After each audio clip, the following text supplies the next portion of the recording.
Sometimes I'd like to be alone in my own mind. I feel at home within these walls. I fear my own absence of association.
Hello everybody and welcome to the penultimate round of the World GT Championship. It's Season 8 Meeting 11 and we are coming to you here from the Circuit des 24 Heures de Mans from Le Mans, otherwise known as Circuit de la Sarthe. Hello everybody, my name is Paul Smith. Alongside me in the commentary box is Chaz Draycott. And Chaz, it's the final of our endurance races here. And we're here at Le Mans, but the one that we've been looking forward to, isn't it? Yeah, definitely. All season long we've been saying that this is the real gem on the calendar. And in the last few seasons of the World GT Championship, when these guys have been running this circuit, it's been one of the more exciting races. And because of the nature of this track that demands so much high speed from these cars, there's one-off setups that these guys run for this circuit, and it throws up different results to what we're used to. And I think that's probably what makes it more exciting as well, because there'll be drivers mixing in amongst that top 10. We saw it at Daytona as well. I mean, Adam Watson being the prime example. He was second overall for most of the race until obviously it stopped being a race. And you know, I think we're going to see more of that today, and I'm very excited to do that. And it's just great to have it on this on this calendar and to be able to commentate on it as well. Absolutely brilliant.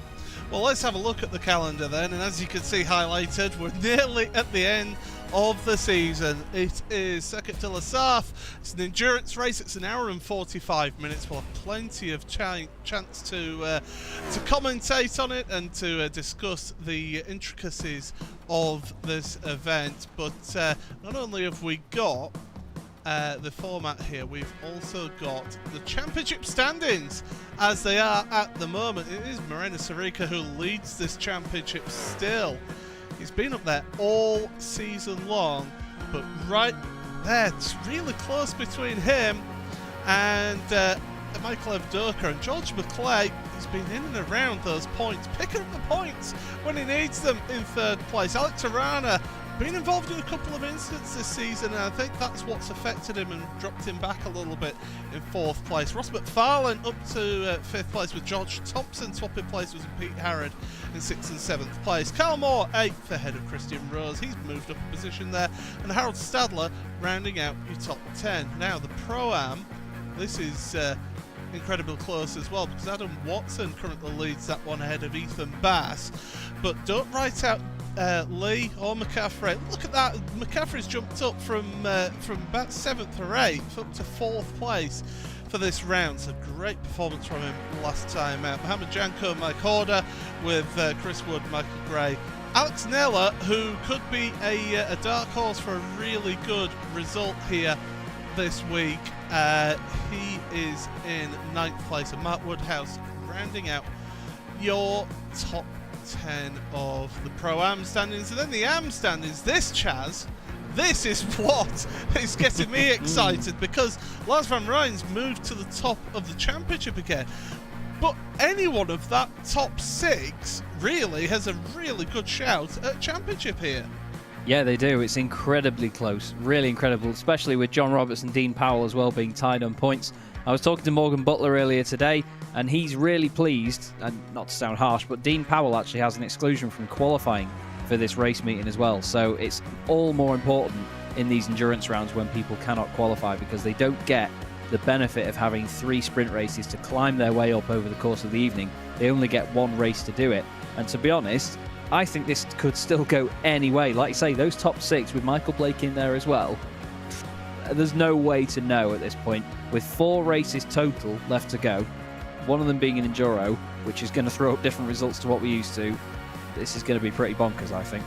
Absolutely. Well, it's not just a drivers' championship as well. There's a teams' championship here involved in this one. Williams Esports have led from the word go of this championship, ahead of Pure Sims OBP, but Texas Fitstyle Motorsport, they're not that far behind Pure Sims OBP, so a really good result for them today could really ramp the pressure up on that Pure Sims car. Renvale Fitstyle Motorsport stayed in 4th ahead of Paceworks Esports Cobalt, with SimSport Racing USA, 3M Racing, Pure Sims Esports, and Nomad Sim Racing rounding out your pro standings. And the Pro-Ams, again, this is quite close, because Team Mad last week were in the lead. Now it's switched again. Boosted Motorsport back to the top of your championship standings ahead of Team Mad. Boosted SimSport in 3rd, not that far behind as well. Then there's a bit of a gap to msignsuk.com, Paceworks Esports, Team Lizard Motorsport, P1 Racing, Vulcan Sim Racing,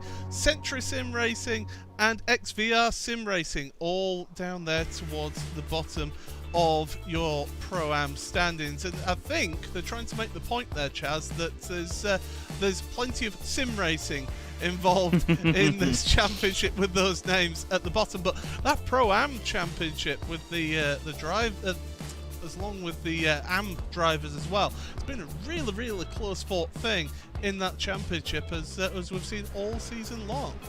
Yeah, like you say, I mean, Team Mad and the 2 Boosted teams, they've been constantly swapping around, and for a while earlier on in the season it was Boosted 1 and 2, and then Team Mad just sort of edged their way up to them with consistent results, and they've had a couple of tough weeks, to be fair. I mean, we've seen a few incidents it was Mark Woodhouse last week who had that comical moment with Matt Draycott where they went head to head as they tried to recover back onto the circuit. I spoke to Matt afterwards, apparently it wasn't that funny. And Michael Blake was also involved in a couple of incidents in previous rounds as well. So it's just sort of, while they have been chipping away at those points differences, they've also been sort of losing chunks of points themselves with those little imbalances, let's say, because that's the thing in a championship. You need the consistency. We go on about it every single week, but especially in a championship that's as competitive as this, where you get drivers that don't miss a race meeting. There are other sim series out there, and you know, it's easier with sim racing because real life does come first. We always have to remember that. You do get drivers that will miss 2, maybe 3 race meetings, even if they've only got 1 drop round. And I think in this championship, everybody knows how closely fought it is, and they pay the money and they turn up every week. So you cannot let off the gas at all here. Absolutely. Well, speaking of this circuit, let's give you the details then up on screen. We've got it in freedom units this week, but it is, as you can see, a 13.5 kilometre circuit. That's 8.4 miles. The track temperature is only 2 degrees Fahrenheit hotter than the air temperature, partly cloudy skies. We are in the morning here as well, Chaz, so I wouldn't imagine with this circuit, especially with the long straights that are involved, you don't really get much tyre wear around here. You're not going to be seeing drivers changing tyres here today. Yeah, I'd say probably the only part of the circuit that's any sort of abrasive on the tyres is actually the Porsche curves, because it's a high speed sort of left and right, and there it is. Paul's got the pen out, love that. But the rest of it, you know, you're driving in a straight line, you're slowing it down in a straight line, and you're just going through a chicane, and it's fast long bit into short corner and then fast long bit again. It's like a Tilkedrome almost, isn't it? Like a modern day one. But then the Porsche curves, there's going to be a lot of drama around there, and that is usually one of the defining moments of a lap as well, because it is so difficult to get it right time after time, and how quickly you're going through there. The walls close in faster than you can imagine, especially when you're going through the first of the left-handers. Very scary indeed. I think we're going to see a lot of battles determined there, and last season we had the same, so bring it on. I can't wait. I mean, the slipstreaming as well. I mean, yeah. People have seen this season. I'm going to sort of blow my own horn a little bit, but Ross McFarlane, very quick, very consistent. A couple of seasons ago, Ross couldn't get rid of me in a race because of the slipstream and because of the benefit of what the Ferrari had behind it in a straight line, and that's what I mean about throwing up these different results. We're going to see drivers up there, maybe not in qualifying. I mean, look at Nella, though. Nella's 5th overall at the moment in qualifying, and there's going to be drivers like that up there. Steve McCaffrey, in the last endurance round, Steve McCaffrey did an amazing job at Spa. You said how he's climbed the order. I reckon he's going to be right up there again tonight. He's got a really good shout here. I mean, we've got a really good mix of drivers. Now, qualifying is a little bit different this week. Normally, you'll have the AM drivers go out first for 10 minutes, and then they'll park up, and that's their qualifying done. Then the next 10 minutes, it's the Pro-Ams, and then finally the Pros finish off the qualifying half hour. Not this week, because it's such a long circuit here, because a quick lap around here, I mean, the current fastest is a 3 minutes 52 second lap, which I think is actually quicker than they were doing in practice. Yeah. You haven't got the time for a 10-minute qualifying, so the admins decided the best thing was just to have everybody on track at the same time to try and get that qualifying in, and that's what has happened here today. And we're seeing a couple of drivers up there, like I say, Alex Nella. There's also Steve McCaffrey as well up there. But really, the next AM, well, the first AM, should I say, is Lars van Rijn, current championship leader, 17th with James Whitehouse and 18th with him as well.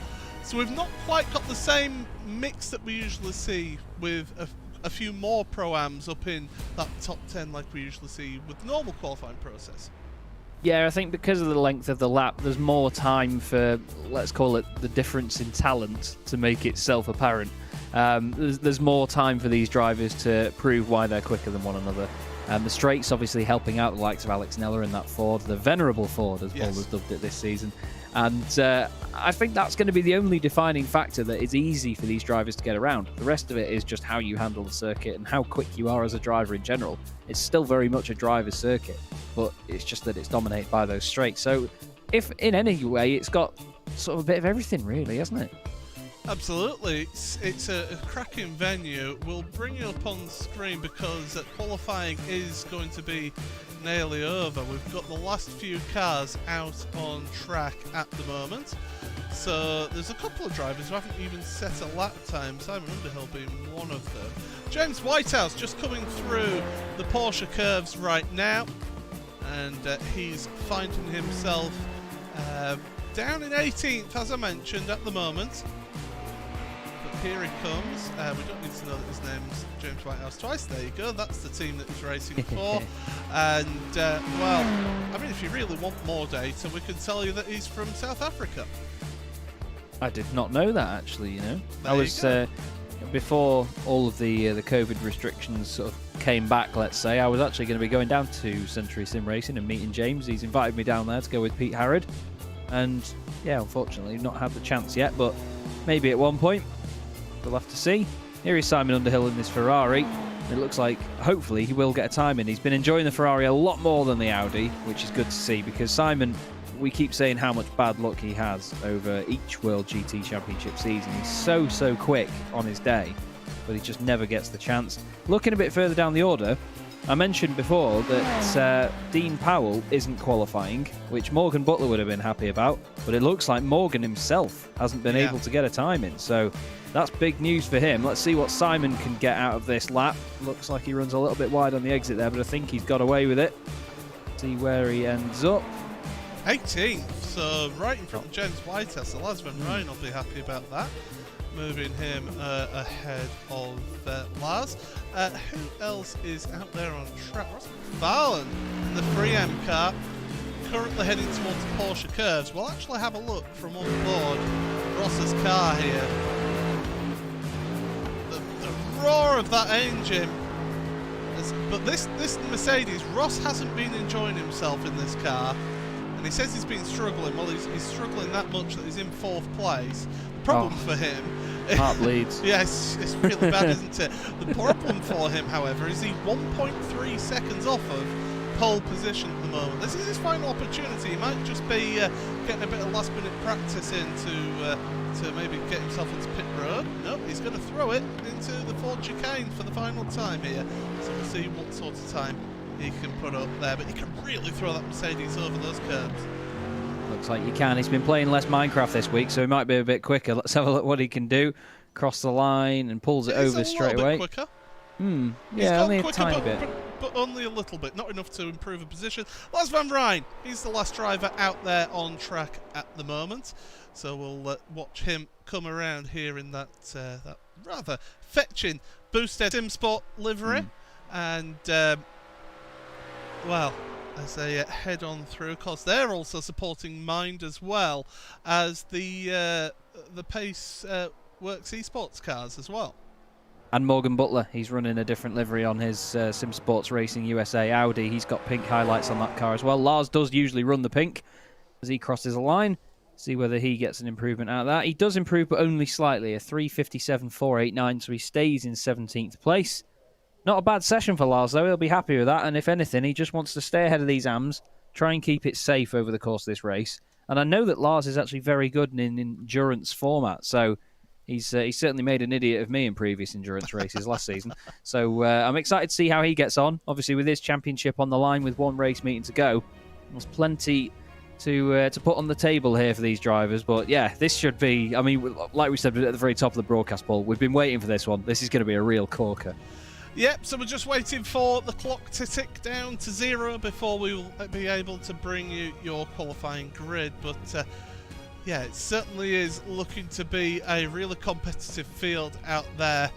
And then you've got the Williams boys at the front of the field who are alluring to themselves in terms of... But when you consider... This is something that we commented briefly on one of our previous broadcasts chats.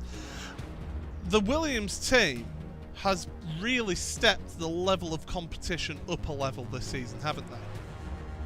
Oh yeah, we've mentioned before that sometimes when you do bring a new team in that's, you know, on a bit of a higher level to what the championship is used to, it sometimes brings with it this sort of ego and makes it a little bit more overly competitive. Sometimes it takes away a bit of the fun from it. We've not had that this season. The Williams guys have been really getting stuck in with the atmosphere and getting involved with having a lot of fun with everyone in this series. And I think that the fact that they have got such pace has really made some of these other drivers step up their game. I mean, Ross McFarlane's been an absolute star for me this season. Michael Avdoka as well. Those two drivers in particular have been the ones that have shown that they can stay with them on pace. Adam Watson, Carl Moore. Carl Moore's been a real good surprise in that BMW. He's been very, very quick. And I think, to be honest, the fact that there's not many Mercedes out there, well, there's only one, obviously, Ross McFarlane, that big, beefy 6.2 litre, or I think it's the 6.3 litre V8 in the AMG. He just makes sure that that car is always up there, and considering that he is, to pardon the cliche, best of the rest after the Williams cars, he's done a really good job in that Merc, to be honest, hasn't he? Certainly has, and as we mentioned before, not many times have we seen only one Mercedes on the grid. But speaking of the grid, here it is then. Miranda Sarica, pole position by 0.173 of a second ahead of his teammate Josh Thompson in second place. Alex Arana third ahead of the 3M Racing Ross McFarlane. Alex Nella, then your top Pro-Am in 5th place ahead of Michael Avdoka. Carl Moore and Steve McCaffrey in 8th place. 9th place for Paulo Munoz with George McClay 10th.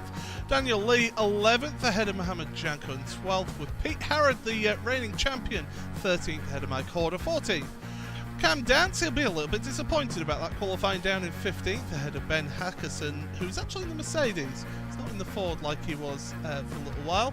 Lars van Rijn, then your top amateur, in 17th ahead of Simon Underhill 18th. James Whitehouse 19th, and Matt Woodhouse for Team Mad in 20th place. Tony Draper 21st ahead of Michael Blake. Craig Jones and Tom Jacobs, good to see Tom on the grid, 24th on the grid. Ethan Bass ahead of John Roberts, the man who always just gets the points, does John, and he's there in 26th. Steve Burke, he'll be hoping for a better race than last week, along with his teammate Matt Draycott, 27th and 28th, with Niall Crowther. Talk about a Team Lizard 1-2-3 right there. 27th, 28th and 29th. Adam Watson, then the first two drivers who didn't set a qualifying time in 30th place. Ben Gregory and Morgan Butler, then 31st, 32nd, with Dean Powell and Chris Byram rounding out your starting grid. But speaking of the starting grid, they're all there, up on screen, raring to go. And we've got an hour and 45 minutes of racing right here. 2 pit stops. You have to pit twice in this race, so strategy will be key. So drivers pull away. They'll be heading in towards the Porsche curves. This will be the first time they see it, but it'll be double file as they head on down away. The rest of your field working their way through. And yeah, we'll just see how those who didn't qualify get on towards the back of your field. Right now, as my cameras have decided to not work. There we go. Right now, though, those drivers at the front, Morgan Butler does not appear to have taken to the grid. He's been having connection issues, you know. He was saying this earlier on throughout the day. I was on Discord with him earlier, and he was saying that he's had a couple of connection issues over the course of the day. It's been pretty terrible. Even just speaking to him, you can hear it cutting out every so often and going over all robotics. I think that has been the end of his evening already. That's such a shame. He's been working so hard on getting a sort of improvement out of every single corner on this circuit. He's been practicing hard. He's been getting used to the Audi bit by bit. He's fallen in love with that car, but unfortunately his internet connection hasn't fallen in love with him. But Sarika's the one with the work to do here, you know, Paul, because he's got an opportunity to extend his championship lead with the amount of points that you get for this race. But I think we're going to see some interesting stuff from his teammates working with him. Earlier on in the season, we saw until the last pit stop, the gloves were well and truly on. And then once they'd pitted for that final time, they had a good old scrap. So hopefully, if these Williams boys do break away at the front, they're going to make it very entertaining as they have done before. Look at that field, working their way through the karting corner. As we are getting set then for the start of this one. Drivers heading into the Ford chicane, all ready for the start of the penultimate round of the World GT Championship. If you want live timing, racebot.tv/timing2. But as Moreno Sarika takes us out the final corner, the green flag is out and we are underway here for an hour and 45 minutes. Side by side for your race lead, down into turn number 1. This quick right-hander, cold tyres for everyone, don't forget that. Onto the brakes, and the 3 Williams cars there at the front of your field. Carl Moore side by side with his teammate Steve McCaffrey, and there's also Paulo Munoz involved in that one as well. We've got a couple of cars with slowdown penalties further back as well. Mohammed Janko's one of them, and I saw a Team Lizard car go around, and that's Niall Crowther. He's disappeared. Oh, there he is. He's back on screen, all the way down to 33rd. Oh, that's such a shame for Niall. He had a nightmare in qualifying as well, 14 seconds off the pace. I think it's one of his first races in VR tonight. I can't remember how long he has been racing in VR. He's got Adam Watson in front of him there. He's the only car in that 3-car team. Oh, was behind. Is that Draycott or Burke getting involved with Ben Gregory? I think it was Draycott.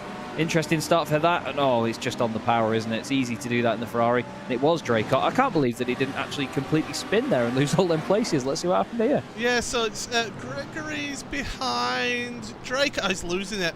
Oh, he's lost it with the cold tyres. Around they go.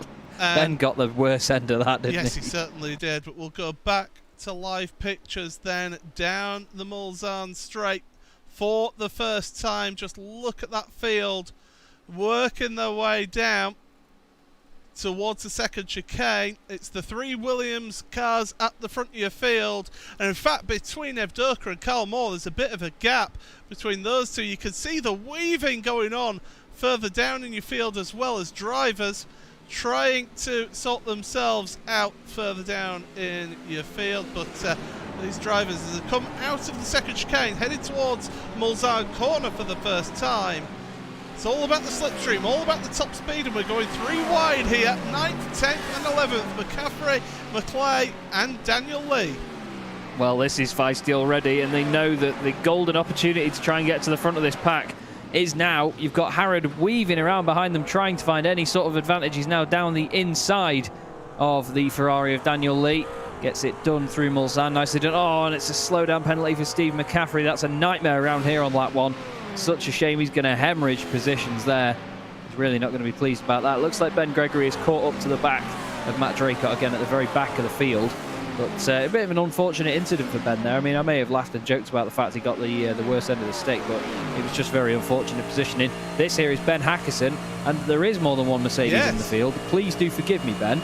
But, you know, he's trying to make the most of this car as well for Radicals. Down the inside he goes. A good-looking car, that, as well. And he still can't get past Daniel Lee. Daniel Lee's come alive in this second half of the season, hasn't he, Paul? He's been a real revelation. Yeah, he's certainly done a really good job looking down the inside. That was Cam Dance trying to take advantage. Of course it was. At Arnage, but still not forthcoming as the rest of them work their way through towards Porsche Curves, favourite part of the track. And what's more, Morena Sarika is down to 4th place here, because Josh Thompson, Alex Arana and Ross McFarlane are all ahead of him here in this field. So it's 2 Williams cars, then a 3M car, then a Williams car, then Alex Neller in the Ford in 5th place, looking like he's struggling to pedal that around the Porsche Curves. Looks like a bag full of understeer for him, but he's doing his best here today. It's just great to see that Ford still be competitive, though. Every single time that we watch Alex Neller in one of these race meetings, we just get... I've got a massive grin on my face. You can probably hear it. But it's great that Ross McFarlane is still with these Williams cars. He was so concerned that they were going to try and break away and just make a massive gap at the front of the field, and they haven't managed to do that in this first lap. So Thompson leads the way. Arana, McFarlane, then Sarika, and then Neller will be watching... Not quite from the sidelines at the moment, but he's doing an amazing job. Thank you very much for Adam Hedgecock. Oh, Josh has got to slow down. That's going to absolutely ruin his confidence through there for the next couple of laps. I just wanted to thank Adam Hedgecock, actually. He's just said Daniel Lee finished 2nd in the ARL GT Championship overall, so it's been improving steadily. So this is a very fine and prime example of it. But now Josh has got to try and get past that pesky Ford again, Paul. And that's a prime example of what happens when you get your line wrong. And now getting past that Ford in front of him will be easier said than done, because down the straights, that Ford, we have seen time and again, is rapid. As here's Josh Thompson then, we're on board with him. And you can hear he's on the limiter. He's absolutely on the rev limiter. And Alex Neller is pulling away from him there in that Ford. So the Ford is geared longer than the BMW. The BMW is really strong out the corners. We've been saying that time and again as we've got a bit of side-by-side action behind Ben Hackerson and Cam Dance battling away with Mohamed Janko involved in there. What a twitch! Did well to hang on to that. Takes the slowdown penalty with the corner cut.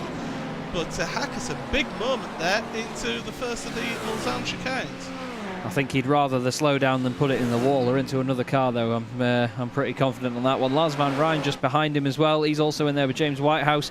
Here is Josh Thompson getting ahead. There's a cone trying to make a bid for the race win as well there. But Josh now getting the move done. Through he goes. But yeah, that Ford, like you say, Paul, the gears on that Ford are one of the most important aspects of it. There's really long first gear as well in that thing. So where you go into a slow corner and most cars are in second, you can take them in first gear in that Ford. And the natural deceleration, the engine braking of having it in first gear really helps it rotate off the throttle. It's a very strange rotating car. I drove it in a 3-hour race around Imola with Tom Brooks, and we had a bit of a nasty time trying to wrestle that thing. But yeah, Hackerson's lost a lot of time here, and I saw a moment ago McFarlane was all over the back of Arana as well. So even though it's an endurance race, these guys don't care. There's battles still all over the place. Yeah, that's McCaffrey, Draper and Bass battling it out into... no. Contact between the two of them. Oh, Ethan! Oh, my goodness. Don't pull out in front of us. Oh, and that's caused another accident. Roberts in the wall. Roberts. He's the innocent party and all of that. Ethan, hold your brakes. Wait for him to pull away. It was all on Ethan, in all honesty, mate. Not to sound brutal, but he didn't leave the room for Draper on the outside once they left the corner watch. He thinks it's a done deal, goes over to the left, you could argue that there's more runoff for Draper to use, but he needs to get back onto the main part of the circuit. He got on the brakes a bit too late, and he just pulled away straight away. And there's that big hit there from the Ferrari. I think that was Tom Jacobs into the back of John Roberts, and that's all it took. And you've got to hope now for John that that's not going to harm the straight line speed of that Ferrari too much. The thing is, you're saying there's runoff there, but you shouldn't expect a car to have to use the runoff. But John was careful there. He backed off, and the car behind didn't, and just went straight through the back of him there. He's got damage to the front, he'll have damage to the back. And Roberts then, as we'll come back to live pictures, he is down there with Ethan Bass right behind him. Yeah, all sorts happening in this race, including Ross McFarlane making it to the front of your field. Going to be interesting now to see how Ross holds on to this, or tries to anyway, because in the corners we know how quick that BMW is going to be, but we also know how good Ross is in that Mercedes. He's now got Alex Arana all over the back of him through turn 1. Up into turn 2 on the brakes they go, trying to keep it nice and stable. It's very difficult to get it right up there, because you've got this sort of strange change in elevation just as you get to the braking zone, and then it suddenly goes uphill again. The car gains this grip out of nowhere. Then as you go over the crest, the rears just want to spin up. Fantastic shot back here from the Mercedes. You can hear that massive V8 roaring away. Also V8s in the BMWs as well, but they have that very strange, almost non-V8 sound like you get in the Ferraris as well. They just seem to rev a lot higher and sound a lot different to your usual V8. But here you go then, Arana now closing in down the straight on the back of the Mercedes. Which way is he going to go? Interestingly as well, I was going to point it out before, Paul, you'll see a lot of these drivers, when they're at the front of a pack, they'll stay right in the middle of the straight. Apparently there's some sort of advantage to staying right on the white line in the middle. I've never seen that myself, so I'm not quite sure what causes it, but there is. I can explain that. So, because it's a public road down the Mulsanne Straight, it's got the crown in the road. When you drive down the middle of the road, you are causing less air to come underneath your car.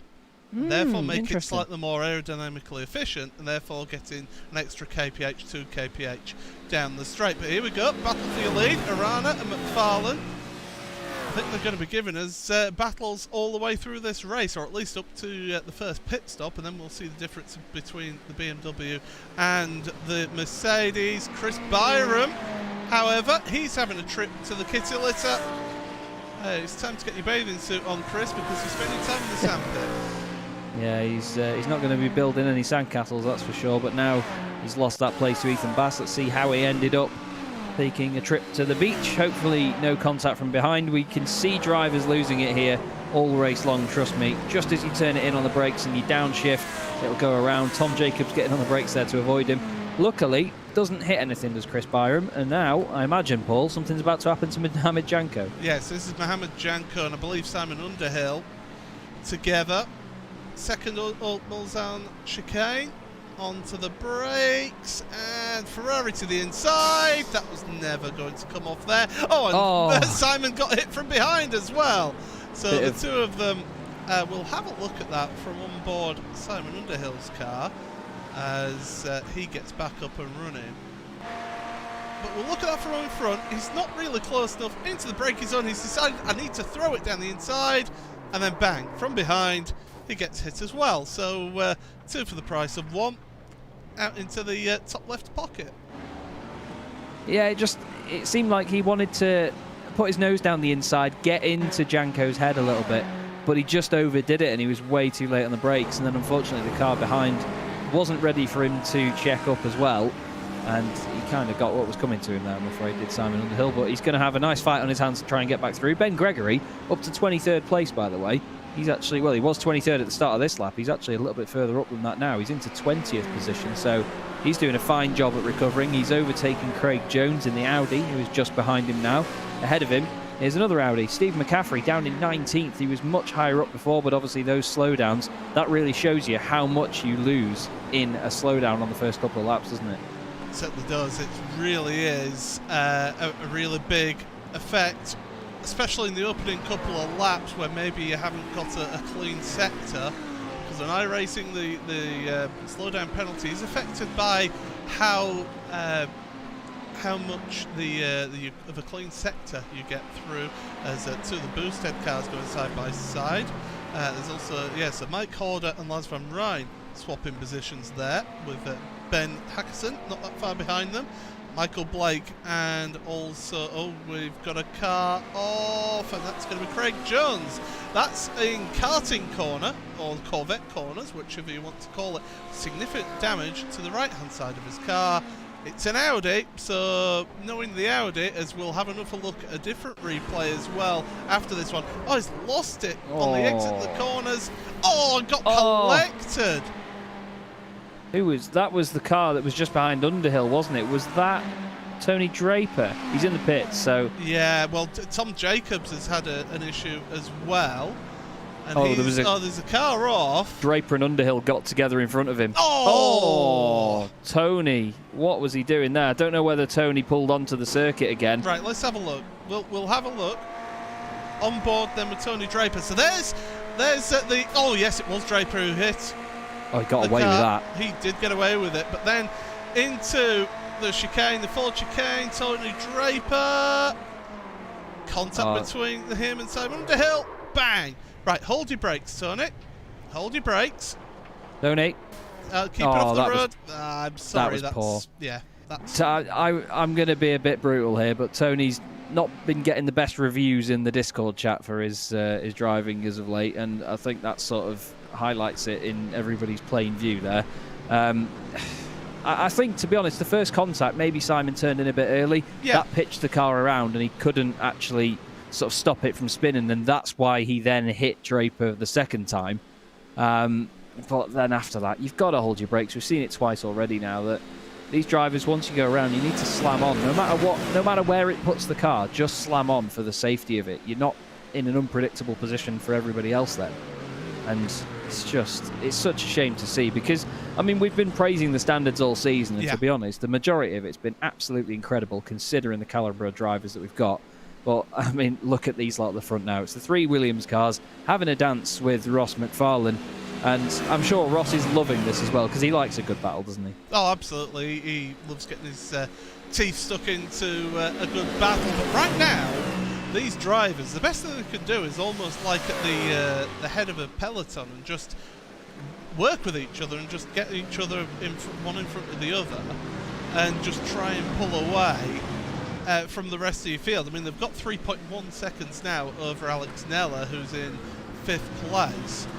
Cal Moore, by the way, 6th place ahead of Michael Evdoka. Those two are battling it out. So Michael Evdoka's actually dropped down a place since the start of this race. You see them in the background of your shot there. But yeah, some changes throughout your field. Your best Pro-Am at the moment is Alex Nella in that 5th place. Next one then is Daniel Lee in 11th, Mike Horder 13th. Best amateur is Lars van Rijn and Michael Blake together in 15th and 16th positions, with James Whitehouse in 18th place, where he started effectively. James Whitehouse, no, what one place from where he started. So as these drivers work their way through the end of the Porsche curves, the front four, they're going to be staying as they are. That's the calibre of those drivers at the front of your field there, Chaz, because they just, these four especially, have been just a level amongst themselves. Ross seems to be the only one who's consistently competed with those drivers from Williams.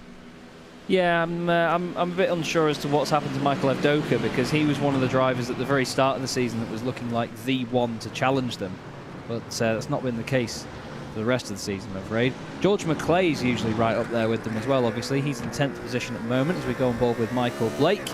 He's in the BMW for Team Mad, and I mean, since making the change, obviously you're in communication with Michael a lot more than I am, but you know, Michael's been a lot happier in these GT3 cars, because he hated the previous GTE cars, and then he hated the McLaren, so he's finally back in a car he gets on with, and his results have shown that, haven't they?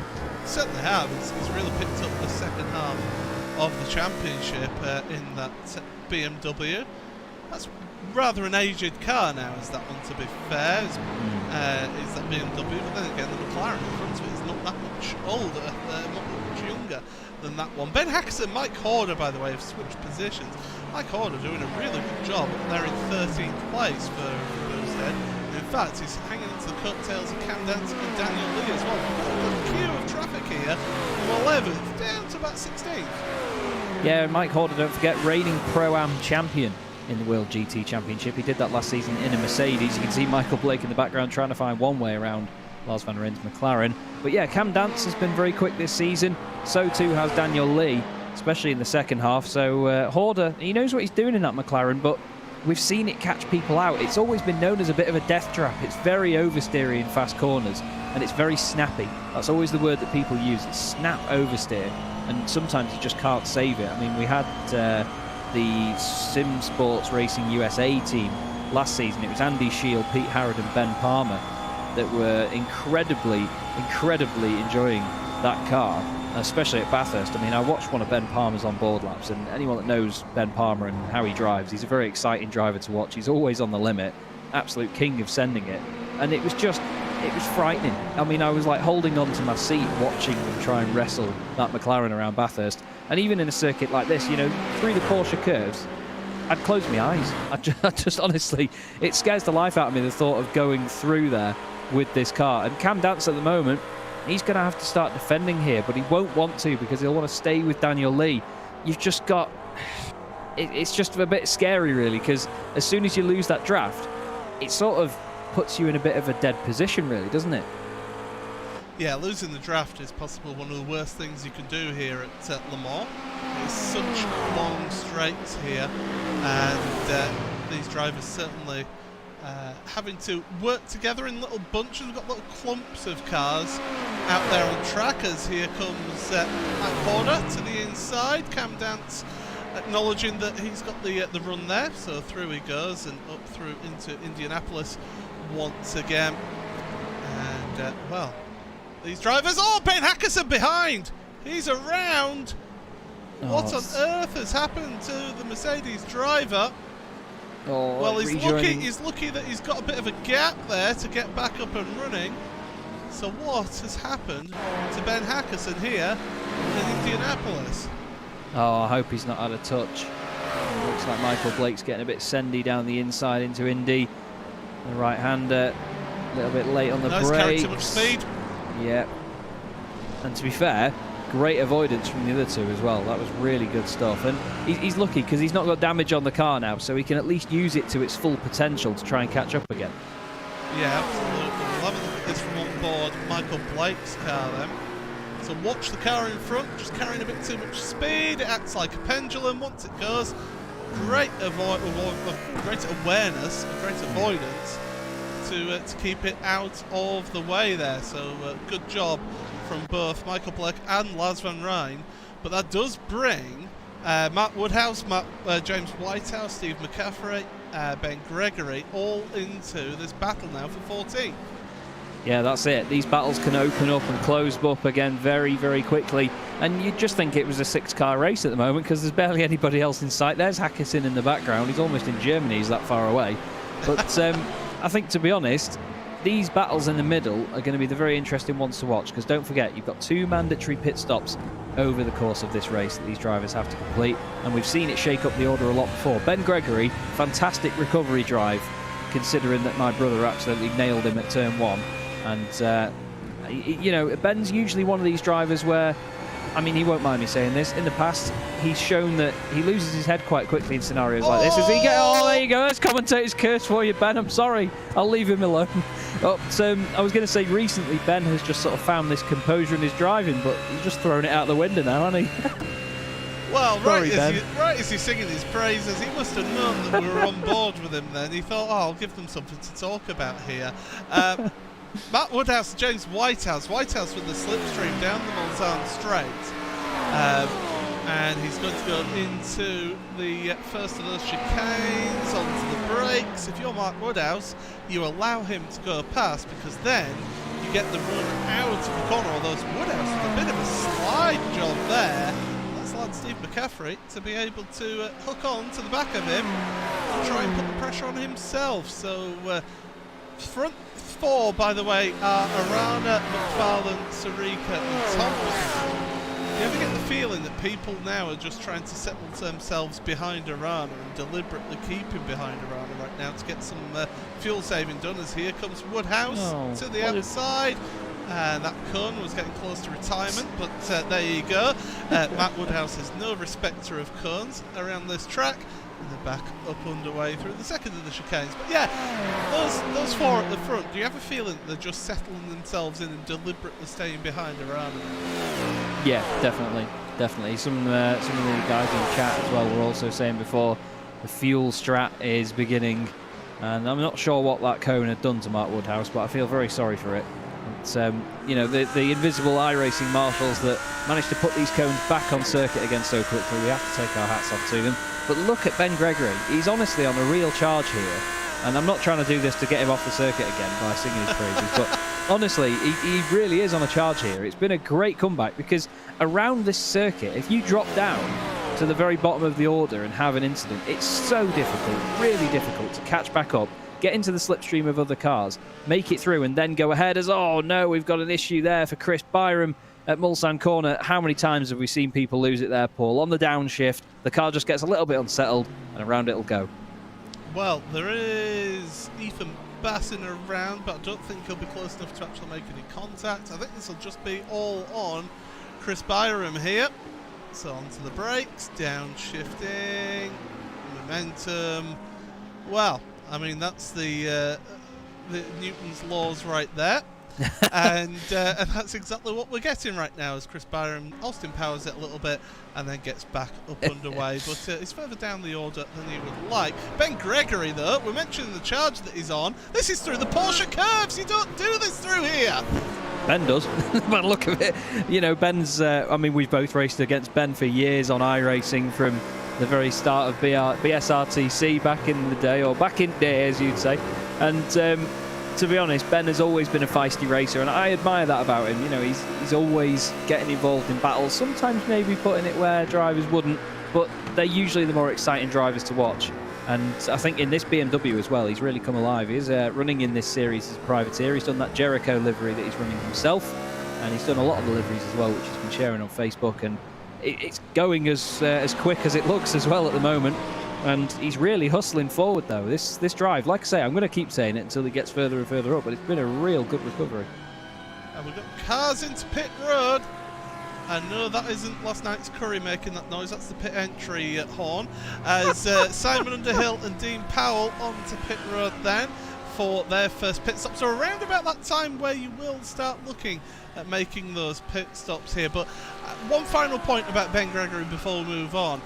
He's done all of this on merit.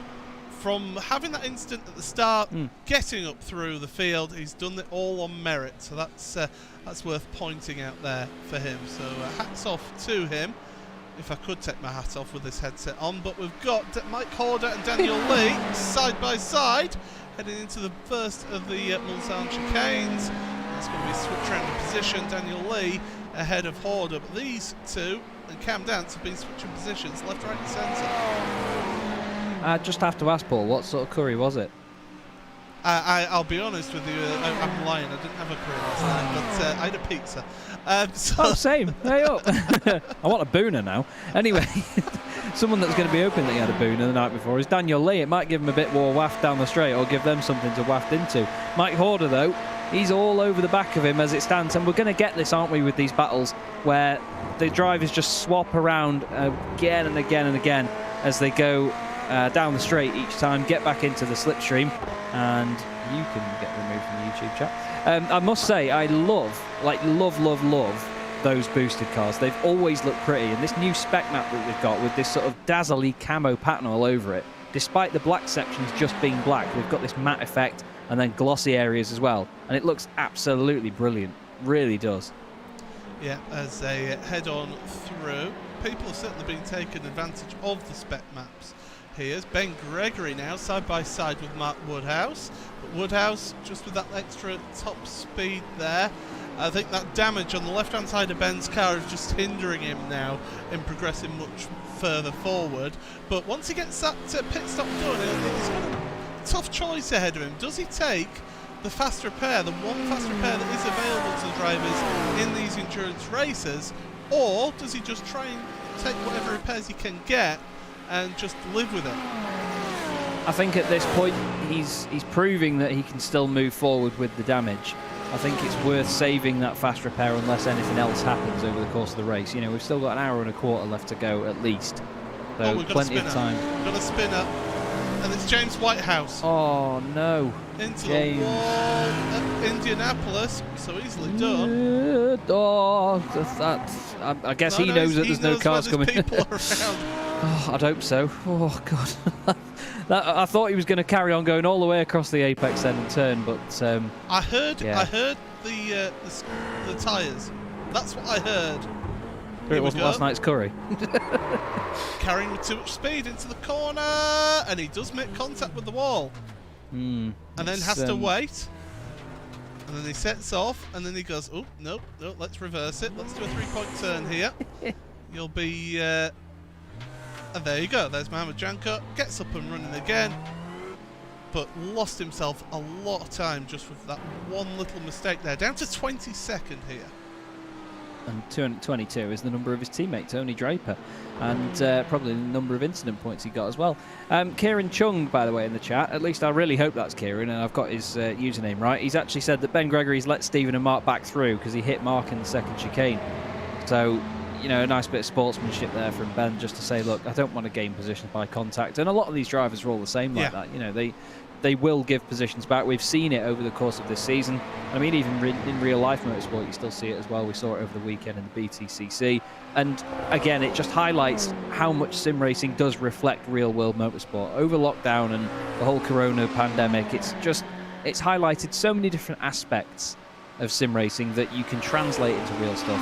And it's made everybody, even us that are already involved in it, we've already fallen in love with it even more, haven't we, because of these things. Now, James Whitehouse taking the opportunity to take a pit stop there, and he certainly, well, he'll have put a lot of heat through his tyres there in that one, so he's back up and into the pits. Ben Hackerson, he's not having a good day in this Mercedes, and we're about to see why. I was going to say that looked like it was going slowly there. Maybe again, a bit of imbalance on the downshift. We've all done it into here. Yeah, you could just see as soon as he changes down, it just goes away from him. They run these cars so loose around this circuit, don't they? So they've got that straight line speed that any sort of upsetting movement mid-corner just chucks these cars off. That wasn't the greatest of rejoins, but Janko, he's driving past all these drivers that are rejoining thinking, yep, tick, another one, tick, another spinner. He's honestly just going to be racking them up at the minute. He's going to be absolutely loving it. Well, you don't normally see GT3 cars around this circuit at such high speed, and not doing high speed right now is the better Draycott. That's Matt Draycott. He's got significant damage to the front end, and that's not going to help matters. But that's at the exit of that chicane. Now, that is something that is really easy to do. To just probably put some 2 tyres on the exit of that corner. Oh, it's already gone. As he got on the power, the weight transfer took him. He had to bend my logo, didn't he, as well? Good awareness from Simon Underhill to get out of the way. And to be fair, you know, he pushed the car back forward again. Even though he knew he wasn't going to make that turn, he got it out of the road as quickly as possible. And, you know, some of the other drivers could probably learn a little bit from that. But there you go. You can just see as the weight transfer over that crest, it just breaks away on the rear. And the Audi is a pig for that. And that's why Simon Underhill changed away from it last season. The irony of him driving past a spinning Audi and the fact that it's hidden behind that bridge as well is pretty amazing. But yeah, it's easy to do. Like I say, it comes back to the fact the cars are set up to be really slippery around here and really loose, so they get that straight line speed, because that's the most important part of the circuit for them. As here we go back to Ben Gregory down the inside of Steve McCaffrey, and through he goes, and his march forward continues. Yeah, this is quite the drive here. The problem for Ben now is that he's at the front of this pack, and he's causing the hole in the air for these drivers to drive into and to pick up some extra speed here. And with his damage as well, don't forget he's got that significant door damage to his car. He'll be hoping that the acceleration, the superior acceleration of that BMW out of the slower corners like Arnage will help him to try and just gap out those cars behind. Still no change in your front 4 at the head of the field, so we'll keep you up to date with what's happening there. In fact, Ross McFarlane is now 1 second behind Alec Tarana, so yeah, is struggling a little bit, although he will catch up a little bit. Ben Gregory, though, look at the pace that he can carry through Porsche curves compared to the Audi and the McLaren, as I think the Audi just picked himself up a slowdown penalty. Yes, he did. Yeah, he's running a little bit too wide out of that left-hander there over that the yellow striped area, and that is a recipe for a slowdown. Just behind there is Adam Watson, who hasn't been really setting our timing screens alight so far in his Audi R8. He's going to be seeing his teammates struggling a little bit there. But yeah, like you say, Paul, even with a little bit of damage on that front left, Ben Gregory's car looks very, very planted around there. He's now up into 16th place after being down in 33rd position at turn 1. So that's a hell of a drive, to be fair. And to do that in half an hour, which is just over the length of a sprint race, considering how much the field is spread out, that's really good going. Now, you mentioned McFarlane being 1 second behind Arana. He was 9/10 at the last sector, and they reckon the slipstream around here is anywhere between 1.4 to maybe 1.6 seconds down this straight. It's quite strong here because of the pace they get up to at the end of the straights. So I think he'll just be within that, but he won't be gaining anything. He'll more just sort of be floating the same distance away at this point because it's not a very strong draft. So interesting to see whether that improves and whether he can outdo Alex Arana around the corners. But this has got to be a definite moment of pride right now for Ross McFarlane. I mean, we know he's quick, but he's doing this, again, like you said before, Paul. I like the phrase on merit because that's genuinely what this is. It's a great drive so far. Well, he's doing it against drivers that are of a calibre that are of World Championship quality. Let's talk big about the Busch. You know, they all raced in the GT3 World Championship. Did Thompson, Sarika, and Arana. So back when you had the VRS GT World Championship, you'll be gone but never forgotten, as they head on down the back straight away. But yeah, these four here at the front have got that gap now over Alex Nella to 8.6 seconds. So Alex is doing a fantastic job in that Ford because he's pulled away from Carl Moore. He's in no man's land, and he must be really, really disappointed. Well, not disappointed, but really lonely and quite dull when you're going down these straights and you can barely see the cars in front of you and you can't really see the cars behind you. Yeah, you do really feel like it is no man's land. It can be quite frustrating. I do want to point out as well, by the way, I just noticed it as they went away from us, that Thompson's car does have quite a bit of damage on the rear end. I'm not quite sure how that's come about, but the back of it does seem like it's got some, at least scrape marks on the rear bumper. It looks like maybe the front bumper looks like it as well. But the splitter in the back of that car has definitely had a hit at some point. Yeah, it has. Yeah. I'm wondering whether Sarika might have had something to do with it when he overtook him, but in all honesty, it could just be from hitting curbs or just hitting a bump too hard. We've seen it before, that these cars can be quite fragile, so that's surely hurting him in the straight line, because otherwise they'd be swapping places every lap with the slipstream. Yeah. And even now, just talking about it, it looks like he's dropping away, so it might have even been the start of this lap, for example. Yeah, McFarlane, how wide he takes the exit the Porsche curves. He's got to be careful with that. We saw how McCaffrey ended up with the slowdown penalty into the Ford chicane. Oh, they're trying their best, but McFarlane stayed ahead, launches it over the curbs. Inch perfect for those cars. And this is just allowing, Moreno Sarika making those moves, is allowing Alex Arana to pull away at the front of your field. It's giving him that little bit of a gap because McFarlane's having to defend. It's compromising his line, and that means that he's having to go a little bit slower than he would like to be right now. But he's close enough as Ross. He's close enough that he can still pick up that slipstream from the car in front. Yeah, it's interesting. You may consider as well that Sarika just chucking it at Ross every now and then, maybe some sort of tactic to open up that gap for Arana so he can have a bit of an easier drive. But you'd be thinking, if these guys are working together as a team, they want to be thinking about the long game and the fuel saving. Josh runs very wide through the right-hander, and we've seen that you can get slowdowns there as well. I think he may have just got one, and that's going to completely kill his slipstream. He's dropped off quite a bit. Yeah, he has. Oh, such a shame for Josh. And now Sarika has another go at Ross McFarlane down the straight, but you can see he's just saving fuel. He's staying behind him. He's keeping the pressure on, which is one of the best things he can do right now. There's no point battling at this point ahead of the pit stops. They've surely got to be pitting quite soon as well. The cars do have limits on how much fuel they can take in this, and we know that usually GT3 cars on a normal circuit last just under an hour. It's usually between 50 minutes to an hour, isn't it? But around here, where you're on the throttle so much, it's less than that. So more pit stops should be coming up potentially at the end of this lap, I'd say.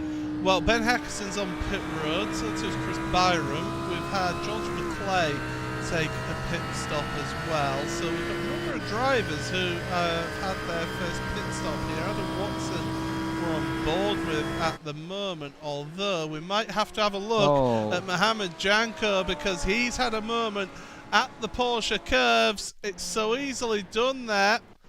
And here we go then. Janko, he's going to lose it through the second part of the Porsche curves here. Oh, it looked like it might have broken away there through the left. Just touches that curb slightly. Is this here? I've seen people change down there. Oh, he does a good job to flick it the other way, but that's a big hit, that is. And the Audi, and another one just for good measure, bounces back onto the apex. A bit dangerous in itself as well. Goes along with some of the other rejoins that we've seen today, in all honesty, but you'll just see the change down here. You ready? Might just pop it down to fourth. No, he doesn't actually. He stays in fifth. It's just that lift-off oversteer, isn't it? Yeah. The Audi, like I said before, such a pig for that.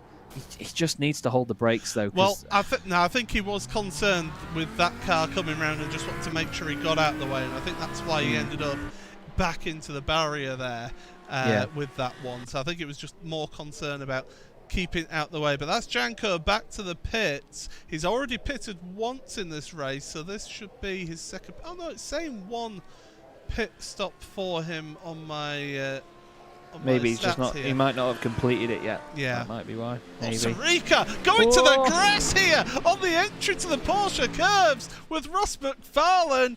Well, everything's kicking off here, and to the outside. Don't say he's going to do it around the outside of Porsche curves. He is side by side still.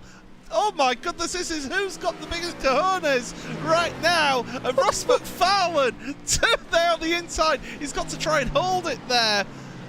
And he's done just that. Got on the touch of the brakes again for the exit of the Porsche curves. Well, that's Moreno Sarthe really stamping his authority now. He wants to get past right now. And here he goes.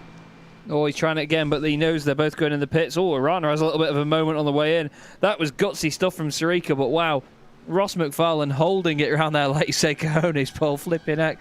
That was amazing. It's a good thing that the bonnet of that Mercedes is so long, because he needs something to help the airflow over his massive man fruits, because I do not know how the pair of them, I mean, even Sarthe as well, it was almost like he was saying, right, boys, quick, there's a lull. Let's do something. Watch this. Right. That was amazing. Well, it's a pit party here, because the top 7 are onto pit road here. And Pete Harrod and Paulo Munoz, I think, are about to head onto pit road as well. So we've got a real pit party going on here right now. So it's the 4 leaders all together at the front of the pit lane. How are they going to come out? We'll have to wait and see. Thank you, TV camera, for giving me that shot of the back of the pits. 12 cars on pit road right now here as we're getting set. Who is better for the fuel? Who's going to short fuel? Because that is an option. Well, Arana is away first. Sarthe is away second. Josh Thompson third. And Ross McFarlane an extra 3 seconds in the pit box. Down there in 4th place. Now that's his longer pit stop here at the start of the pit stop cycle, because we know that they take one longer pit stop usually and then one short pit stop at the end. Usually. Yeah, he might just be considering the fact that everybody's been on pit road down to 18th, by the way, this lap. I was going to say, I just looked at the timing screen. The whole thing has just gone orange, signifying that they're in the pits. That's brilliant. But interesting to see that Sarthe has actually gained a little bit of time on Arana in that one there. But I think Ross was maybe preparing for quite a lot of battling going on. He knew what Sarthe was trying to do then, and he knew that he didn't want to wait anymore. So he was thinking, right, the cards are on the table. Let's just fill it up with fuel and play it safe, because he doesn't want to be running low on fuel come the next one and sort of wondering and worrying about what he's going to do. So he thought, right, we'll just get on with it, take as much fuel as possible. And he's probably just going to try and put fast laps in now, but he's not got that slipstream. So it's hard to know at this point, isn't it, whether he's done himself a mischief or not there. I will say, though, that driving through the Porsche curves, hats off to both drivers, because that takes cooperation from both drivers to give each other space through there at one of the trickiest parts of the track, and to not make any contact is just sensational. Yeah, it was. It was a beautiful, beautiful example of what can be done in these cars and what can be done at this circuit. And you know, it's a contrast to some of the rejoins and not holding the brakes and things that we saw earlier. And it just shows you that in these leagues, you never know what to expect. You can have some of the greatest racing you've ever seen. You may see a silly mistake here or there in a league, but that's what these are all here for us to enjoy for. And you know, the English as well from that sentence goes with it. But Pete Harrod and Paulo Munoz, by the way, coming towards us here, in towards the second chicane. Love that camera, how it pans out. You see the whole Mulsanne straight there, and it's almost like some sort of working, well-oiled machine. Some of the cars just darting out to the left, then back to the right, and then the right, and then the left again. It's just ace to see that. Really enjoy that. But Harrod's got his hands full here, because despite these two being stablemates in slightly different colours, Munoz has been very fast this season. He's just there or thereabouts all the time, isn't he? Certainly is. We'll look from his nose here. Then that Sim Sports Racing USA car. That Paulo Munoz. As we head through the Mulsanne corner right now, back down towards Indianapolis. And this is the second half of the lap. This is where you start heading back towards the pit lane. The start and finish straight here. Now that we've had the first pit stops out of the way for everybody, as here we go, Munoz alongside. I think these two will work together here. As much as they are rivals on track, they are, as you mentioned, stablemates, so I think they may work together here and try and sort of draw themselves closer towards Michael Evdoka. They've got 9.5 seconds between them and Evdoka right now. But now that we've had the first pit stops, it's worth just quickly going through the top three of each of your classes here as we reach the half hour, well, over the half hour mark of this race. And it is Alex Arana in first place in your pro category, ahead of Marina Sarica in second, with Josh Thompson third place, and Ross McFarlane is slowly dropping back from them at the head of that field in fourth. Your best Pro-Am, let's bring him up on screen right now. Alex Nella in the venerable Ford. He is in fifth place overall. The next Pro-Am, and bearing in mind, and you keep on liking to mention this, the Pro-Ams, you've not got your own points that you accumulate. It's whatever points you accumulate in the overall standings go towards your Pro-Am championship. So Alex Nella right now is in a really healthy position in fifth place. Your second place Pro-Am is Daniel Lee at the head of this little gaggle of cars in 11th place. Mike Horder is third place in your Pro-Ams right now. And then in your amateurs, you've got Michael Blake and Lars van Rijn in 14th and 15th places, with John Roberts, recovery drive from John with his damage from that incident down at Mulsanne corner. He's in 21st at the moment, but he's in third place in your amateur, so doing a good job. As I say that, he's coming into pit road for his pit stops, obviously now coming for his planned stop. Yeah, it can be a bit frustrating sometimes when you know that pit stop has to happen. You know, you don't want to come in at a certain time. You get into your rhythm, and you might be setting some quicker laps. But yeah, he has to get in there eventually. This is Michael Evdoka in the Pure Sims OBP Ferrari 488, just chasing down Carl Moore in car 6 P6 at the moment, and the BMW Z4. And I know that we were saying before, Paul, that car is outdated, but I still think that is probably, in contrast to the road car, that is one of the greatest looking GT3 cars that has ever been made.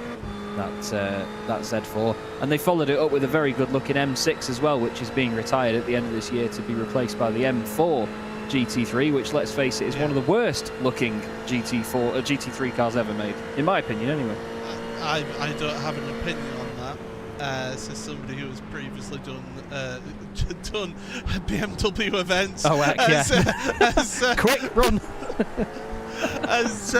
Right, anyway, moving swiftly on. Those are the views of Chaz Draycott and Chaz Draycott only. Yes. Here, not those of Racesport TV. Anyway, heading down the Mulsanne Straight, I'm going to get this.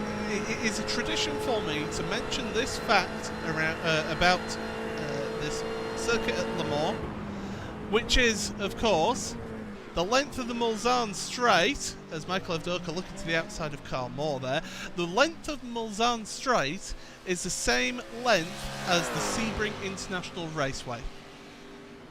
I did not know that, actually. That's scary, if anything, to be fair. And considering that you're pretty much flat out almost for most of that, that just shows you, that just puts it into context, doesn't it, how long this circuit is. That's mad.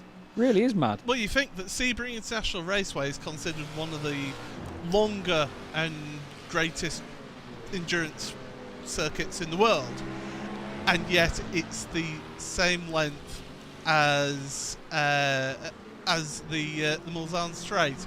So definitely interested to see how that happens there down the straight, and how you can compare this circuit with other circuits as well. But right now, Avdoka, he's just sat there fuel saving behind Carl Moore right now. We saw that when we were on board with him down the Mulsanne Straight, so he's not going to be able to work his way past for the time being, because he's just concerned about saving fuel right now, which quite frankly is the name of the game in endurance racing.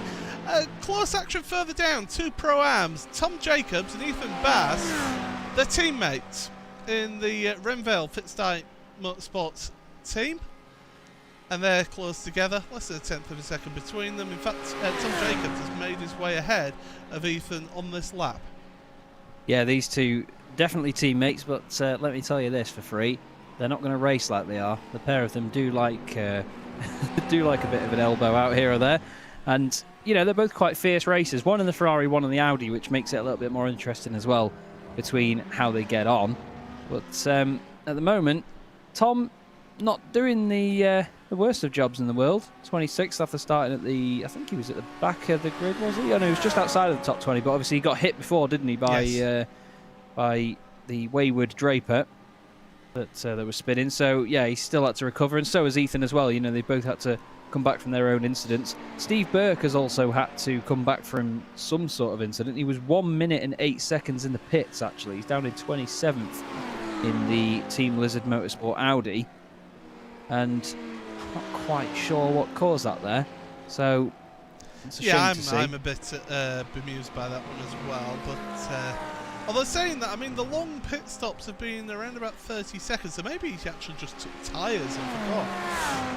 Yeah, because 1 minute 8 would be a full fuel and tyre stop.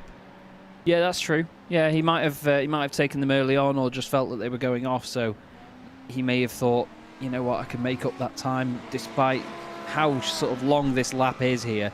Gives you more chance. If you've got fresh tyres over a long lap like this, you'll gain more time in comparison.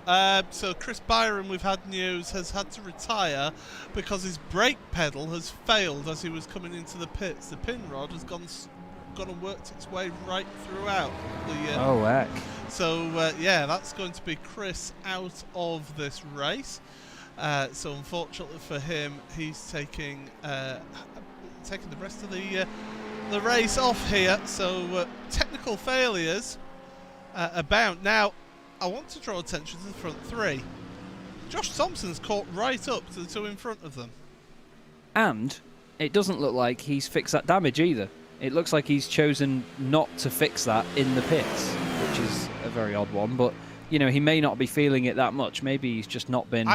I personally, in these types of events, if it's not that much, I would save the fast repair in case you do have a big issue.